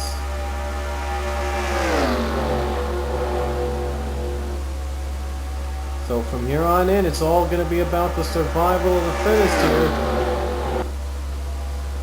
Approaching the cars that just pitted, James Shelley and Alex Bush. Those were the first drivers that were on pit road from the lead cars. Uh-oh, they might be approaching them unless they slow down the pit.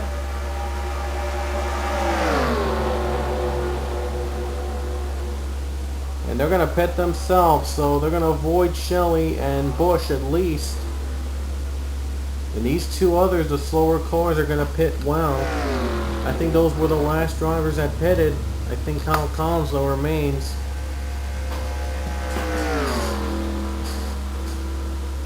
Someone is going to complete lap 18 as the leader. We don't know who it is. But Collins is going to come down pit road. The others are out on pit road. We'll go back to the, take a look and see who gets the lead on lap number 18.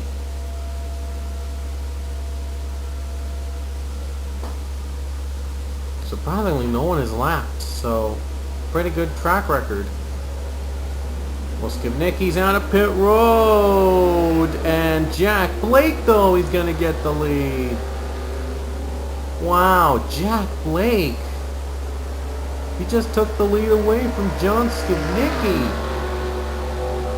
I don't know if he was speeding out of pit road. I don't know if they do that, but Jack Blake is going to be credited as the leader. But here comes the other competitors. They're going to pass him, and they will. And they're going to be your new leaders right now. We merge onto the track right now. Buckeye's the leader over Charles Sanford. 11 laps to go.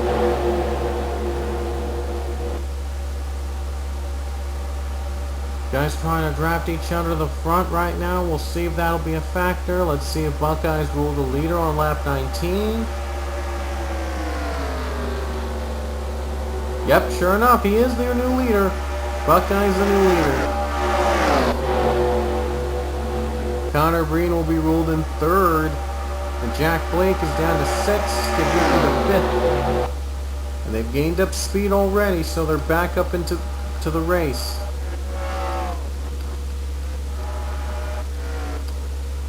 They have any lap cars to worry about. It's the 22 Collins.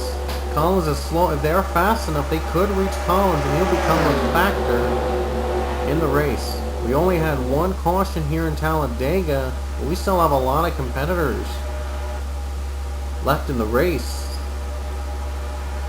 10 laps to go. I said 10 laps to go before, but now this is 10 laps to go.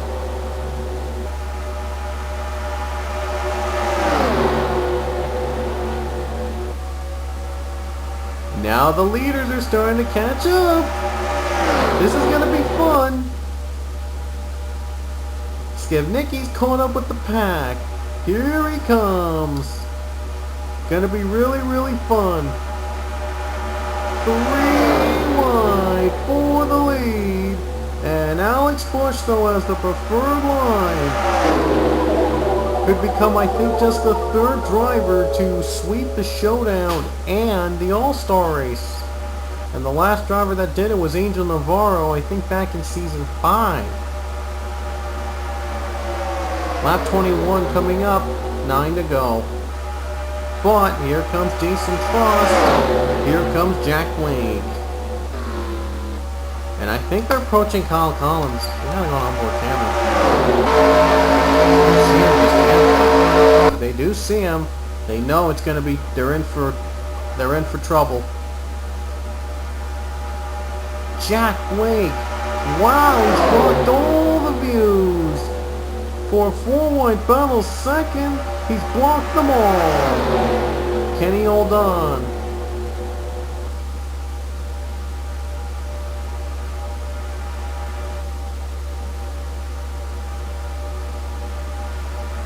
Eight laps to go for Jack Blake.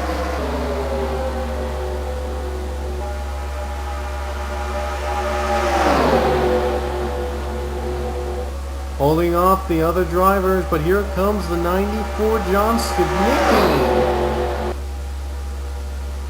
Nick Parasols, he's trying to catch up on his own. He's running in 9th right now. He's trying to catch any kind of draft so he can compete for the win. But these guys are going 3 wide. A battle for the lead. Alex Bush, he's trying to redeem himself.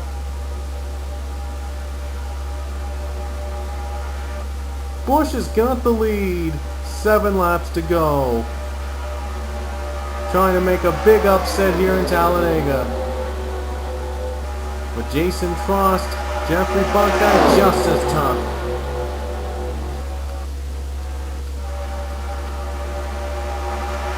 And the 66 Buckeye. Here he comes for the lead. Oh man, I thought they were going to go 4 wide at one point. They looked like they were going to go in a 4 wide position. But they saved it. They know that if they go 4 wide, there's a possibility of a wreck. It could change up the race. They do not want to do that.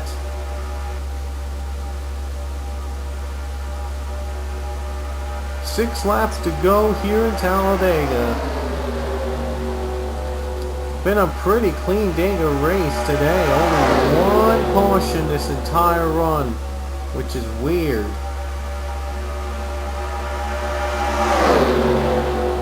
Thought we'd see the big one. Well, we did see kind of the big one on lap number 5, but other than that, no caution. James Shelley, he's been on the bottom all day today. I don't think he's led a single lap. Shelley might finally lead today. Oh, but Breton, he's still high. Breton's still getting a good run. Here comes Shelley, and it's going to lead to Breton. Breton still led that lap. An impressive run on the high side. Kept it together. But James Shelley, he's not giving up. These guys are side by side, make it 3-1, and they're closing in on Kyle Collins, the lap car. Will it change the race? If they approach Collins, it might change the race. Connor Breton, what a run on the high side. He's still fighting on that high side. James Shelley trying the best he can. He finally makes the pass on the bottom. But here comes Collins, and they're going to pit. I don't think Collins will be a factor. I think they're going to be pit stops today. Here they come, the lap car. Shelley, I think, just led. And Collins held up the 66. Collins is going to hold up Connor Breton. Oh man, Breton, he's not getting the run. His high side has been taken away by Kyle Collins. But the question is, will any of these drivers have to pit? Because apparently you need 3 pit stops to survive in Talladega. I didn't even know that. Looks like Shelley's slowing down. Shelley might be coming to pit.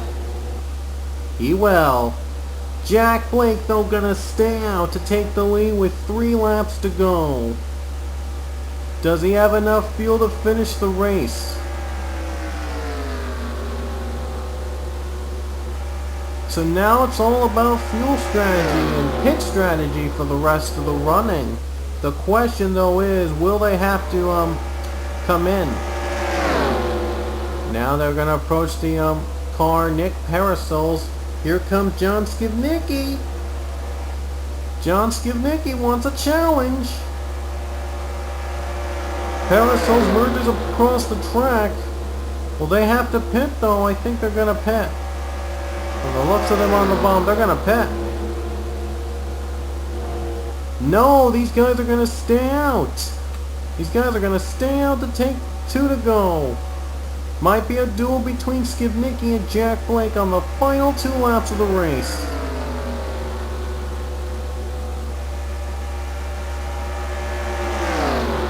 Closest competitor, I think, is P.J. Williams, 6 seconds.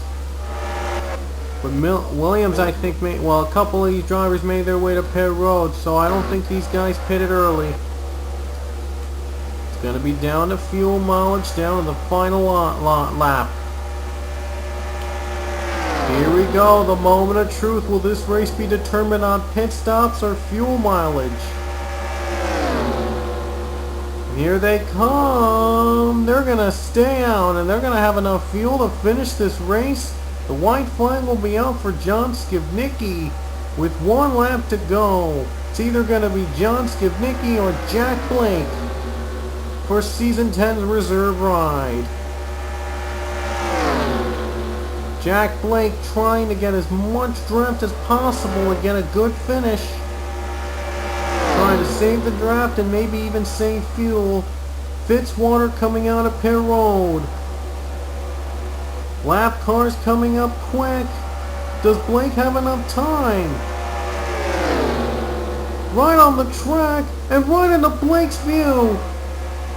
Fitzwater got right into Jack Blake's draft. Skivnicki will stay out, and wow, Jack Blake lost the draft to Zach Fitzwater coming out of pit road, and off the final corner, Jonathan Skivnicki's going to win the Season 10 All-Star race. Jonathan Skibnicki got help from Zachary Fitzwater coming out of pit road, ruining the draft of the 11 of Jack Blake to win the race. And he's out of fuel, so he had enough fuel to the finish. Wow, that was a thriller. Wow, Jack Blake, he had the run on the bottom, but then Zachary Fitzwater right there, he blocked his bottom, and that allowed the 94 to pull away for the win. Oh man, wow, that was one heck of a finish today. But John Skibnicki, he's gonna get a season 10 reserve ride. So a happy day for the 94 machine. PJ Williams will be third, not bad run for the top 10 pointer. Coffey 4th, Buckeye 5th, Pedro 6th, Shelley 7th, Trost 8th, Alex Bush 9th place, and Connor Breen 10th. Sanford was the last on the lead lap in 11th. Well, a great race for Jonathan Skibnicki. He's your all-star race winner, and we'll see him in season 10 in a reserve ride, whatever reserve ride I can find that fits for him. Yeah, that'll be that. He'll get one reserve ride. So, pit strategy came down to two drivers, Skibnicki and Blake, and it was Jonathan Skibnicki, the McDonald's machine, winning it here in the All-Star race. So, hope you enjoyed this season's All-Star race. Be sure to like, comment, and subscribe. And the chase is about to begin. The chase begins in the Sweet 16. So, and every 3 races, the bottom 4 drivers will be eliminated from championship contention, and it'll be down to 12, then 8, and then the final 4 in the season finale at Zenjoltis.